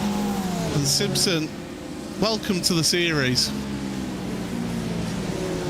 Yeah, that sort of incident happens a lot coming out of that corner. You see those drivers running a little bit wide, having that jutting out of the track to keep you on your toes before you head onto the back straightaway, which isn't even a straightaway. You're turning pretty much throughout a vast majority of that back flat-out blast.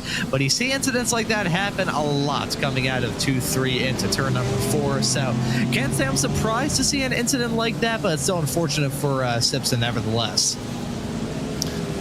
Well, we're heading towards the halfway point of the race. Now, of course, this is a race where you do need to make a pit stop throughout this event because the fuel cell is limited to 70% for these cars. Now, normally you would be seeing these cars lasting around about an hour on a fuel cell. So we're talking about 40 minutes worth of fuel. So if you were to find yourself in a bit of traffic and you're not able to move forward, well, you could come into the pits any time now and see yourself to the end of the race. But these drivers at the front of the field and battling in the top 10, Paul Webster, James Boumé and Dino Lombardi, they're all duking it out for those positions. Yeah, anytime now you can pit and you can get your service done, as Lombardi coming up behind Boumé, not making the moves on Boumé. So I think Lombardi's happy right now, just having Boumé, as I say, making the gaps and him following through. Yeah, these drivers clearly being a bit opportunistic at certain points of time and making those moves rather well. I gotta say, all throughout this race, we've had some hard battling, but some clean battling throughout as well, which is something you absolutely love to see. And speaking of battling, look at this pack that we've got forming at the north end of the field. Ian Carter still leading it, although he runs a little bit wide coming into the stadium section. That's not ideal for the driver of the 43 Corvette.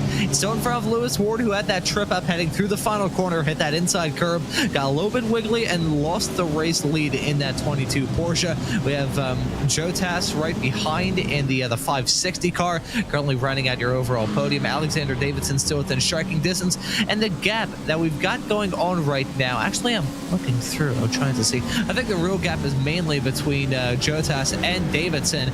That is currently going on as Paul Webster has made the call to come into the pits in the 888 car. Yes, around about the halfway point of the race, as I say, so maybe just going half and half with this one. No, I'm not talking about the milk. As they carry on through into the Parabolica then. So, Boumé, Lombardi ahead of them, Malikov and Anders Meyer, they're pretty close together. In fact, no, Malikov has got lap traffic ahead of him, and that lap traffic... not doing its best to get out the way, I must say, was Jonathan Walker there. There were some complaints by a few of the drivers after the last couple of rounds about lap traffic, and I know there's been penalties given for not being the most assistful in allowing the faster cars to come through. Yeah, that was a little bit of controversy for the last race of the season at Sebring, and have a feeling it may be the same case here.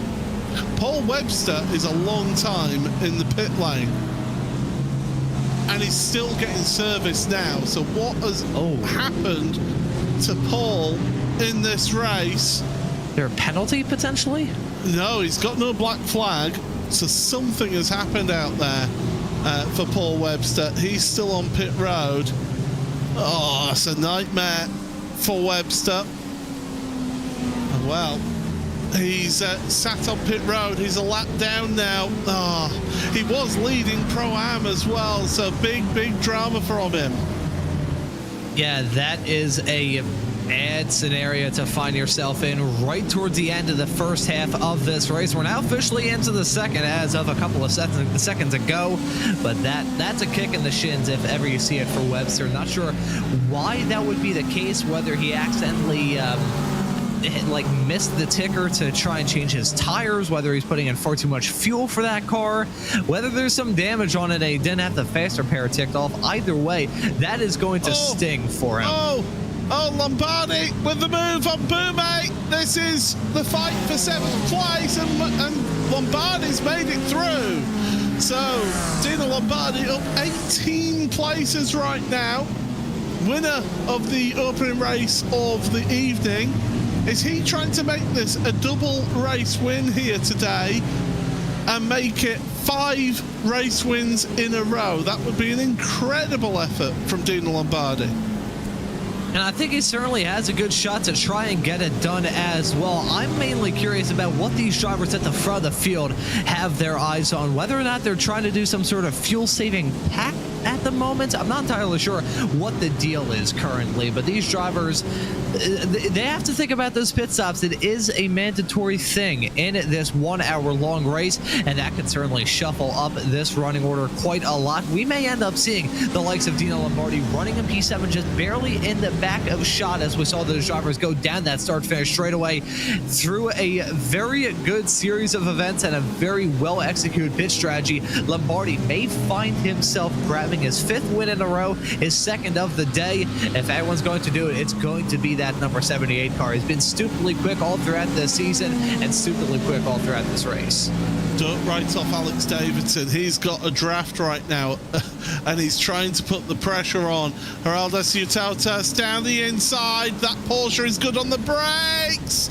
Almost 3 into 1. Do not go. The Porsche of Davidson. Oh, there's a hip check there on corner exit. And Davidson still there with Ciutats. He gets through then up into 3rd place. That's crucial for Alexander Davidson in his Pro Championship battle with Dino Lombardi. But right now, Davidson, that is a plus 21 places for him in this race. Just cutting his way through the field like a hot knife through butter. These drivers, that's a big thing that I was going to raise earlier on, talking about the reverse grid. I mentioned how it's always good to keep an eye on the Pro-Am and the Am drivers to see what sort of advantages that they gain, trying to gain as much points as they can in this season. But it's always good to see the Pro drivers starting a little bit farther towards the back, probably not a familiar position for them, with competitors they probably haven't raced with in quite some time, just being a banging doors and seeing these drivers who we usually talk about as being some of the most calm, cool, and collected, breaking their elbows out and going side by side as Davidson gets that move done to jump his way up to P2 in front of Lewis Ward. Davidson is a man on a mission in that number 1 car. He's got the 1 on his car. He wants the 1 in his position, and he is going to stop at no end to try and get it done. Lewis Ward kind of gifted him that position, it must be said. He assisted him by there. I think Lewis realizing that Davidson is not his battle to have out there. You see those last lap times on the timing tower on the left hand side of your screen. Dino Lombardi, one of the fastest, he is the fastest driver out there on track on the last lap. So Lombardi putting the pressure on your race leaders because he is only about 4 seconds, 3.5 seconds back from your race leaders. So don't write him off. But Alex Davidson now, is Aiden Carter going to put up a fight, or is Aiden Carter thinking big picture? I'm an AM driver. I want some big points here if I can stick with the leaders, whereas if I fight it too much, and there you go, he's run out wide. That gave Davidson the opportunity. Davidson, you don't need to ask him twice. To the head of the field for the WSR Esports butt kicker driver, to the lead, your reigning champion. Able to get that move done as Carter tripped up through the final sector. But the point that you were going to raise there, Paul, I was going to try and give the answer to that question as to whether or not Aiden Carter was going to fight it. It looked like he put up a little bit of a fight, but didn't break his elbows out too much, realizing the fantastic position he finds himself in at the present moment. If Aiden Carter can hold on to a top 5 result, not even a podium, just a top 5, that would do him some fantastic wonders in reference to that AM Class Championship fight. So Aiden Carter, don't think he forced that issue too much in the 43 Corvette to hold on to that spot. Davidson certainly forced the issue quite a lot, saw that opportunity, and as soon as he saw that opportunity, that window open up, he stuck his hand in and he decided to pry that window open, and it worked out for him. He finds himself in the race lead. Now, if Aiden Carter wasn't letting Davidson by there, then it was a little bit naive for Carter to go way out wide to open up that penultimate corner. So he might have allowed it or assisted in that move, but certainly Davidson saw the opportunity and says, thank you very much, I'll be taking that. But as things stand, 24 minutes remaining, there's a chunk of lap traffic up ahead of your race leaders right now. That could cause a little bit of issues out there yet for all your race leaders, and they've got to work their way through that lap traffic. But it's a queue of cars here at the front of the field. First down to 7th, covered by 3 seconds. A massive pack of race cars at the front end of this field, giving us a brilliant battle to talk about, and we still have to worry about those pit stops as well. The real question that I've got for you, Paul, is do you think these drivers are maybe going to break it up a little bit, go for some very different strategies? Alexander Davidson in that one car has probably gotten the best fuel mileage of the lot. He was running P4 of that at 1.4 car pack at the front of this field. Aiden Carter, meanwhile, in that number 43 Corvette, despite the fact it looks like the most slippery through the air. Is look at that, running wide. That's a lapped car getting out of harm's way with the leaders rapidly approaching, heading down into the hairpin. Despite the fact that Corvette of Carter may be one of the smallest in this pack, he was the one punching that hole through the air throughout a vast majority of this race. So I can imagine the 43 car not getting very good fuel mileage. Those pit stops, they played a huge factor in the races we've had thus far, and I have a feeling that when we have that round of stops, it is going to shuffle up the front pack quite significantly.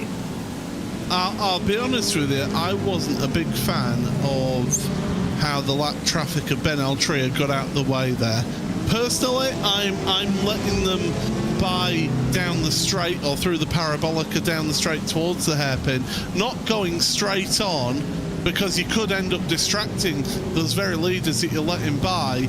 As onto pit road comes Lewis Ward, so he's the first of the drivers in the lead to blink and head on for his pit stop. I can tell you, Drew Fletcher, your pole sitter of this race, has got a drive-through penalty. 20 incidents accumulated within 38 minutes of this race, and I can tell you, I've got vision of it, there are a number of drivers currently sat on the bubble of a drive-through penalty. Yeah, these 1 hour long races, it's a test of these drivers' patience. It's certainly a test of their skill, and it's also a test to see how clean these drivers can be. You think, okay, 20 incident points, that may not seem like a whole lot for a race like this, but we got an hour-long race, and just breaking it down, you have a couple of incidents and a couple of scrapes that a lot of drivers up and down the grid had, with the near pile-up we had heading through the hairpin, some other drivers banging doors. Those 20 incident points, that cushion that you have, that can just completely disappear within the snap of a finger. So really seeing drivers get bit by that today. Ben Altria is the next one to get a drive-through penalty. He wasn't actually the one that I was seeing on the bubble, so he's picked up possibly some major contact and has got himself a drive-through penalty. So penalties could be a big talking point through the last third of this race. So it's still Davidson at the front. Aiden Carter's on pit road, so the former race leader for 10 laps onto pit road. There's a few others heading onto pit road. James Boume, I think, is a crucial one in out of that, onto pit road along with Castellani. And these pit stops now underway. These pit stops are going to be crucial in this race. I wonder how this first pack of cars is going to shake out. Aiden Carter, been a brilliant driver to keep tabs on all throughout this race. He has brought the thunder here at the Hockenheimring, and we're not talking about the same thunder we saw during the first race of the evening. He has been fast in that 43 Corvette, and let's see how it's going to shake out for him. He finds himself in P8 as he exits. He got James Boume right behind him, Lewis Ward a little bit farther in the back as well. So I have a feeling that it may not have been the quickest run through the pits for Aiden Carter, but again, we still have all of those drivers in front of him yet to come down pit lane, so we can have that prediction turn on us. But I don't think Carter had the best run through the pits, if I'm being totally honest. No, he was about 1.8 seconds slower, and he's about to be overtaken by James Boume, is Aiden Carter, so loss of position for him. Now, Dino Lombardi, when does he pit? You're basically talking any time now, really, for the rest of these, because the top 7 owe us a pit stop. Steve Koenig also owes us a pit stop as well. So as we head on through the final couple of corners into Sud Curve, and yeah, we're going to have a pit party then. Onto pit road, the race leader, Anders Meyer, Heraldus Utautus, also David Mendonca, and Eric Rousseff, and Michael Avdoka. Now, does he come onto pit road as well? Yes, he does. So everybody from that top 7 now having to pit. The pit stop party is officially here, and let's see who's going to be the one smelling like some freshly popped open champagne. There's Davidson out and away. Lombardi maybe going to make up a couple of spots through this run through the pits. Let's see how this shakes out. Real sketchy on pit exit here. Don't want to hit the walls. Don't want to pick up any sort of unsafe pit exit penalties. And you also got that pack rapidly approaching you. Davidson going to find himself in the race lead. Anders Meyer jumped up to P2 on track at the moment. Lombardi slotted in 4th. You can see Aiden Carter is running in 6th at the moment. So that's really not gone his way at all. Some side-by-side racing heading off through 3. I wonder how these drivers are going to tackle this battle. We saw that moment for Anders Meyer earlier on. If he picks up some sort of major penalty in this race, which based off what we saw may not be entirely out of the picture, I wonder how much Meyer is going to get himself involved in this battle. I'm sure he's still going to be fighting tooth and nail, but how much is it going to net him at the end of the day? Well, we've got Castellani and McFarlane side by side in towards the Mercedes corner, and they're still absolutely neck and neck, the two Acuras, as they come through 9 into 10. Up over the curb, that can unsettle the car for Castellani. He's got the inside line coming into the right-hander. And yes, we're able to just get a nose ahead, but McFarlane, he tries, he's fighting back into the Sachs curve. Once again, Castellani's deep into the Sachs curve, but McFarlane ends up in the back end of him. They're still dueling, these two. This is fantastic stuff. Into the Sud curve once again, but finally, Castellani able to stay ahead.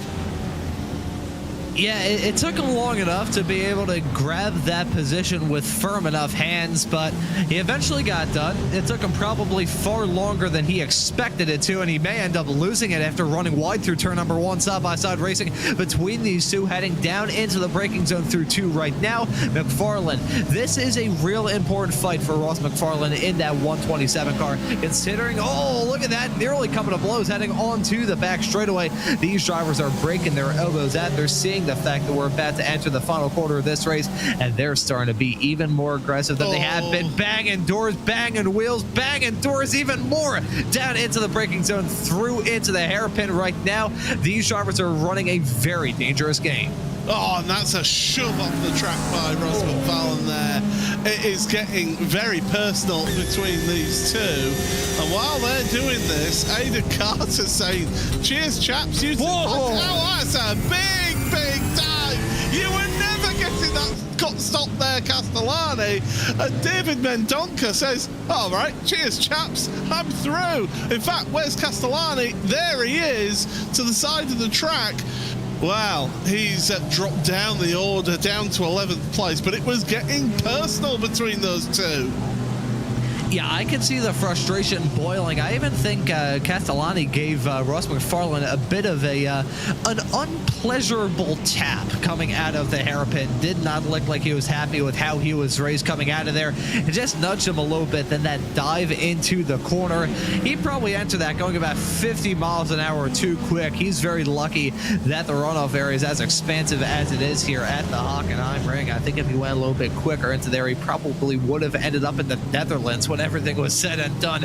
That was a dive of a lifetime, and may need to get fact checked about how the geography would work there, what country he would have ended up in. But either way, I mean, credit where credit's due, the fact this car eventually came to a stop and he was able to get around that corner, but clearly frustration brewing as that battle heated up. Well, let's have a look then. I mean, you've pretty much, you're more towards, I mean, really, it's mid to south Germany, so you're looking there's a bit of the French border that juts out, so maybe would have headed off into France with that one. So yeah, not quite up in the north or the west for the Netherlands, but I knew what you were getting at there, Ron. But yeah, looking at this now, it's a question of, is Eric Rousseff now struggling to hold back Lewis Ward and Castellani? It's really putting the pressure on. Jack Osborne, by the way, the latest driver with a drive-through penalty for instant points. Another driver getting bit by that bullet. These incident points are a driver's worst enemy in a race like this, and clearly lots of drivers going to be getting some bad flashbacks whenever they hear the term incident points. As that's a spin. Is that Lewis Ward coming out of the final corner? I think it may be.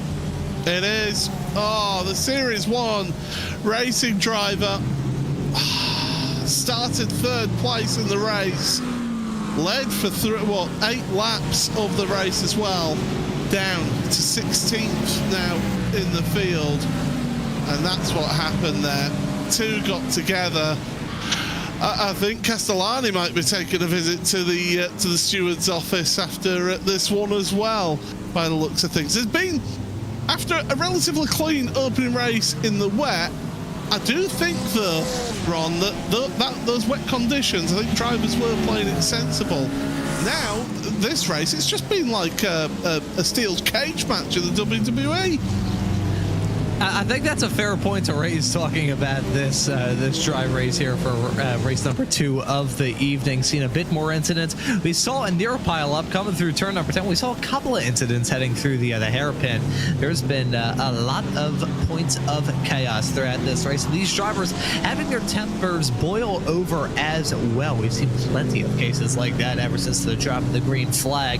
I gotta wonder whether or not these drivers saw the rain conditions during that first race and were like, yeah, the conditions are probably going to bite me before the competitors do. Let's just take it easy.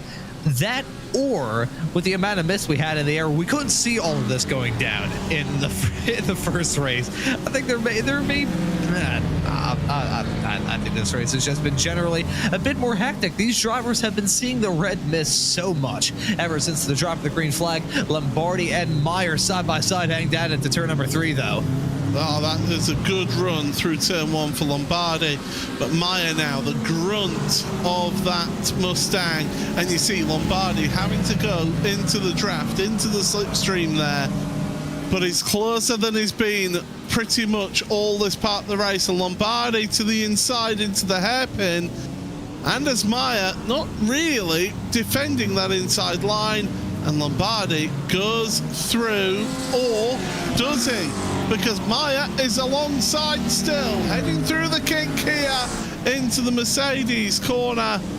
And still, they're absolutely neck and neck. This is great stuff between these two. It's Acura versus Mustang. It's Grid and Go versus Racing Lab Esports. And finally, Lombardi gets the job done.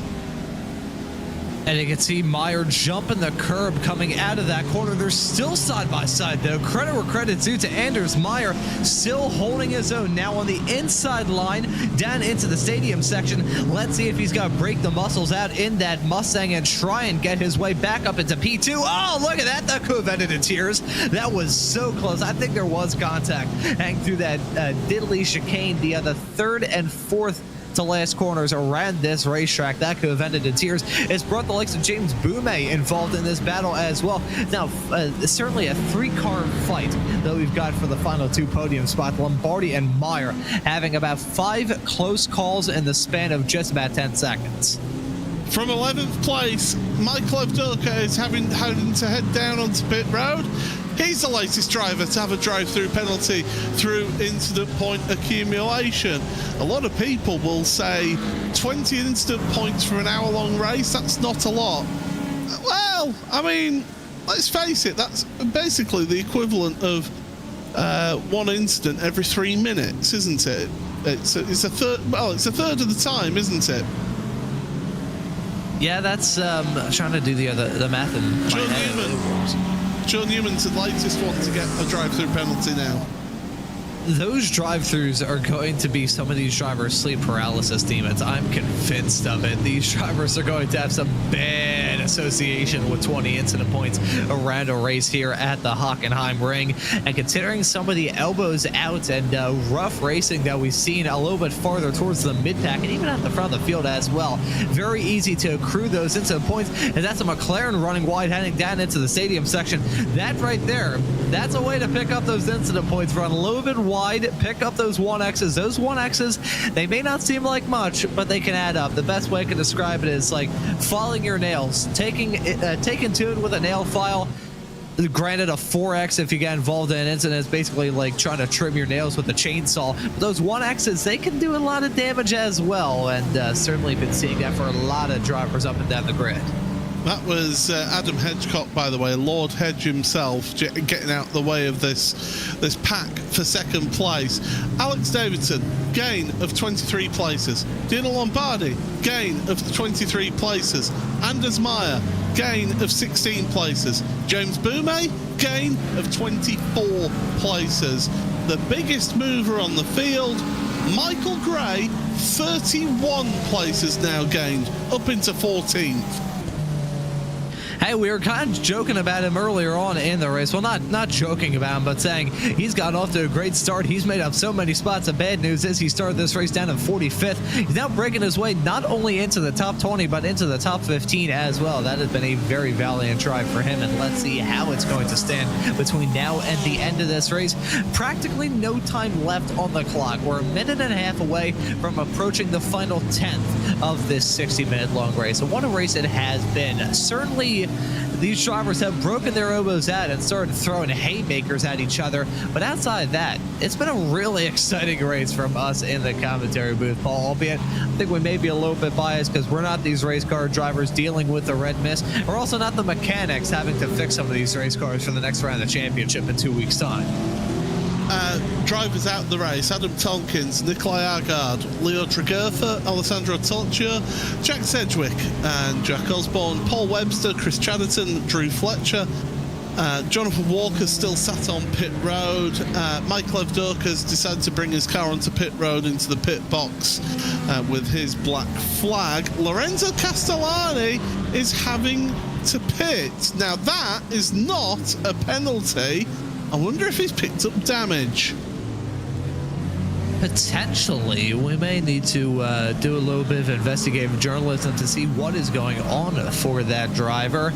Certainly can't rule it out, considering the close quarters and real exciting racing that we've had throughout this race. There he is exiting pit lane right now. Actually, that is Castellani, the number 8 car exiting the pits right now. You've got, I believe that is David Ola right behind him, and that's a. Did I say David Daniel? There we go. Second try. I got there eventually. It took me long enough. There's no pressure, but his dad's in the chat, so as Daniel comes alongside then to try and make the move through the parabolica down into the hairpin, they will go. And can they sort themselves out? The answer is no, they still stay as they are. Aidan Carter, Ross McFarlane, I can tell you, further up in the field, 6th and 7th place. Those two have been pretty close out on track, almost swapping places. In fact, they are pretty close on track. This is still intriguing to watch, though. I'm just wondering, Castellani, 7.9 seconds. That's a long pit stop. I wonder if he did just have to... Well, I say long pit stop. It's not a long pit stop if you're getting repairs done, but it's a long pit stop if you've underfueled by that much. Yeah, that had to have been either a calculator malfunction or something going wrong, because that is to miss it by that much, that's a pretty significant mistake to make. So may need to look into that teeny tiny bit, see exactly what went wrong for that driver. And I'm going to not exactly excuse myself. I think I was confusing Daniel Ola and David Vey, a driver who I've experienced commentating on outside of this series. So I think that's what happened there. The wires got crossed up a teeny tiny bit as we just saw some drivers crossing each other up, heading down into the hairpin. Yeah, David Vey actually missing from this week's races. So he does race in this championship as well, a fellow Hungarian. Now, this is the battle between Aidan Carter and Ross McFarlane. There's also behind them Eric Rousseff and David Mendoza. Now, if you're Aidan Carter, let's imagine this now. You're Aidan Carter. You're an AM driver. Your next nearest AM driver, and we haven't mentioned this for quite a while, is going to be Tom Stanley in 21st place. And Tom is not your main competition. He came into this round 3rd place, did Tom, in AM. Do you play the sensible game and not fight these lot too much? Or do you think, I'm in the final 4 minutes of the race here, I want to get as many points as possible? If it were me, I would maybe take it a little bit easy in a race where we've seen so many drivers break the elbows at and end up stubbing their toes at many points in time as well. I think taking the careful approach towards the end of this race may do him many favors. Let's say the drivers right in front of him all come to blows. Then, you'll be able to gain those positions just by playing the easy game, not stressing yourself out about it too much. Just saying, hey, thank you very much. I'll take all of those spots and all of those points and just drive off into the sunset. That would be the way that I would approach this race, albeit very good reason why I'm behind a microphone instead of behind the wheel, because that's usually the mindset I take, is side by side between Ross McFarlane and Aidan Carter, heading down into the hairpin. Carter on the inside line in that Corvette, really muscling his way past to remain in 6th. This is great. This is fantastic. You've got a 4-time champion in Ross McFarlane to the outside of the Mercedes corner. That gives you the inside for 10. That could be the move that gets it done for Ross McFarlane. Aidan Carter's not going to give this one up without a fight and a little bit of a hit check there, a little bit of a shoulder barge, but McFarlane's made it through. Eric Rousseff not able to follow. That was a good move from Ross McFarlane.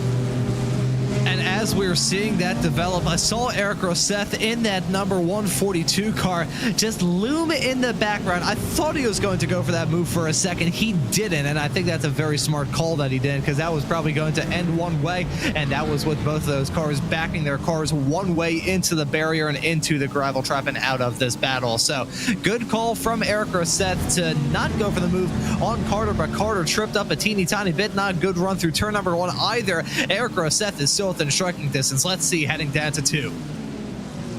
Neck and neck into 2. Now, Ross McFarlane can help his teammate out, or compatriot, should I say, out here and give him a slipstream. And that's exactly what's happening here through the Parabolica. Well, it's Acura and Porsche versus Corvette. The Corvette's been basically not being allowed to play with all the toys as Rousseff goes through. Mendonca tries to go through in that Porsche but doesn't manage to make the move. So the 2 WSR esports cars work their way through on Aidan Carter, but still a top 8 finish would be a fantastic result as we reach the final minute of this race. Alex Davidson has an almost insurmountable lead right now at the front of the field, and I just can't see Dino Lombardi. He needs to hook, but Davidson has a massive problem out there.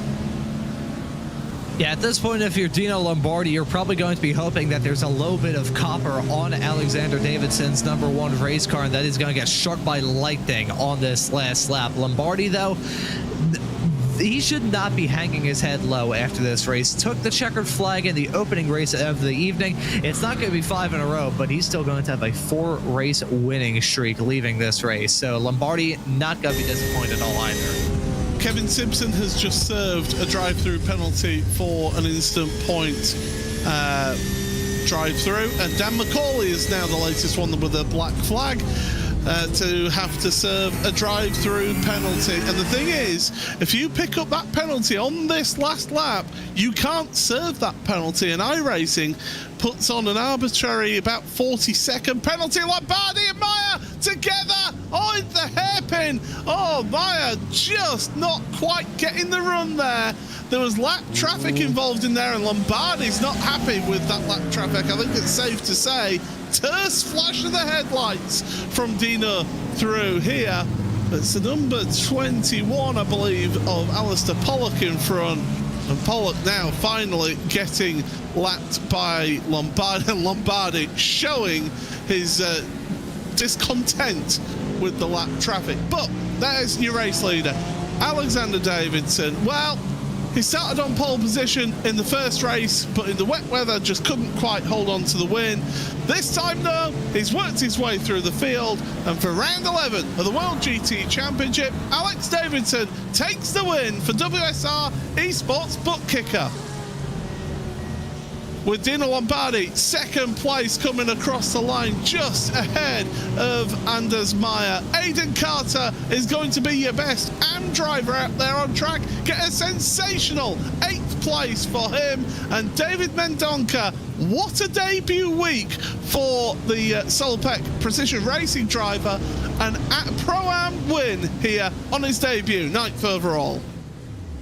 What a drive for both Carter and Mendonca, finishing top 10 overall, grabbing the wins in their respective class as well. Aidan Carter, probably my driver of the day at the end of today's racing action at the Hockenheimring, won both races in the AM class, finishes P8 at the end of this second 1 hour long race. That number 43 Corvette was fast all throughout this race, and it had a very good and very gutsy driver behind the wheel to wheel that thing to an 8th place result. What a fantastic race for Carter, and what a fantastic debut weekend for Mendonca as well. Yeah, absolutely sensational. Great stuff from David to get those couple of good results in this week of racing. Well, we've still got more coming through. David Baker, who got involved in incidents earlier on in this race, finishing way down the order for David. That's 32nd for him as he comes across the line. Final few are coming across the line, and I can tell you that Adam Watson has raced for about half of the race with 1 incident point to spare, and he's just crossed the line and so done it without getting a penalty. Alex Davidson for WSR Esports Butt Kicker wins that race by 6.5 seconds over Dino Lombardi in the Grid and Go Esports car. 3rd place for Anders Meyer in the Racing Lab Esports car, and then it's James Boumet, Haraldas Utautas and Ross McFarlane ahead of Eric Rousseff in 7th place. Unid Racing, Aidan Carter, he led 10 laps of this race, finishes 8th place overall. He's your top AM driver. Great result for Aidan after starting towards the front of the field. David Mendonca, 9th place overall for the Solpec Precision Racing car. He is your top Pro-Am driver in this field, with Alicia Bonino rounding out the top 10. 11th then for Adam State, ahead of Will Guthrie, who was the 2nd placed Pro-Am driver for Full Tilt Motorsport, and his teammate Michael Gray, biggest mover in the field. That is 32 places gained for the Full Tilt Motorsport driver. Great drive through the pack for him to finish in 13th. Alex Cohen ahead of Lewis Ward, with Lorenzo Castellani and Daniel Ola in 17th. Richard Simnett, Taylor Lane and Tim Perry round out your top 20. 21st then for Marley Joff, who fell down the order towards the end of that race. Tom Stanley then, 2nd place in AM. That's an incredible achievement for him to get into the top 22. The problem is the AM leader finished in 8th overall, so big point swing there for the driver in 8th. Arthur Thurtle ahead of Jack London, who finished 3rd in AM, 24th overall. Kevin Simpson ahead of Phil Samways and Joe Newman. Simon Andre Livingston, Jesse Payne Wilkins and Dan Blackwell round out your top 30. 31st for Ben Gregory, ahead of David Baker and Jan-Man Pruis. Adam Watson, as I say, finishing on the lead lap and just sneaking in through the points, instant points tally. Dan McCauley, Alistair Pollock, Adam Hedgecock and Stephen Koenig 1 lap down, with Ben Altria 2 laps down. Michael Avdoka did not finish in 40th place, along with Jonathan Walker, Drew Fletcher, Chris Chatterton, Paul Webster, Jack Osborne, Alessandro Tolcio, Jack Sedgwick, Leo Tregurtha, Nikolai Agard, and Adam Tompkins rounds out the 50 cars of the field. Well, Ron, to take a breath there. Great drive from Alex Davidson, Dino Lombardi at the front of the field to work their way through that grid. Yeah, that right there, those two drivers, the 1 and the 78, that was a textbook drive, dealing with all the chaos of a very hectic race, getting that strategy nailed down just about perfectly, and also cutting their way through the field, having started a little bit farther in the back than they probably had in mind as a result of that grid swapperoo for race 2. A brilliantly executed drive for both of those drivers. It may not be the 5th win in a row for Lombardi. Don't think he should hang his head low. And of course, Davidson in that one car finishing in P1. What a great win for him. Absolutely sensational week for the top Pro-Am of David Mendonca. He ends up winning Pro-Am in the second race. And Aidan Carter, I will touch on. He did a sensational job. Well, we can hear the trumpets play, so I'm afraid we've run out of time here on this broadcast. But coming up in 2 weeks' time, March the 24th, set it in your calendars, it's Monza, another technical round similar to what we had tonight, but at the Cathedral of Speed in Italy. Make sure you don't miss that one on the 24th of March. From myself, Paul Smith, from Ron Mounds, and from Hugo Luis behind the scenes on production, we'll see you in 2 weeks' time for the World GT Championship.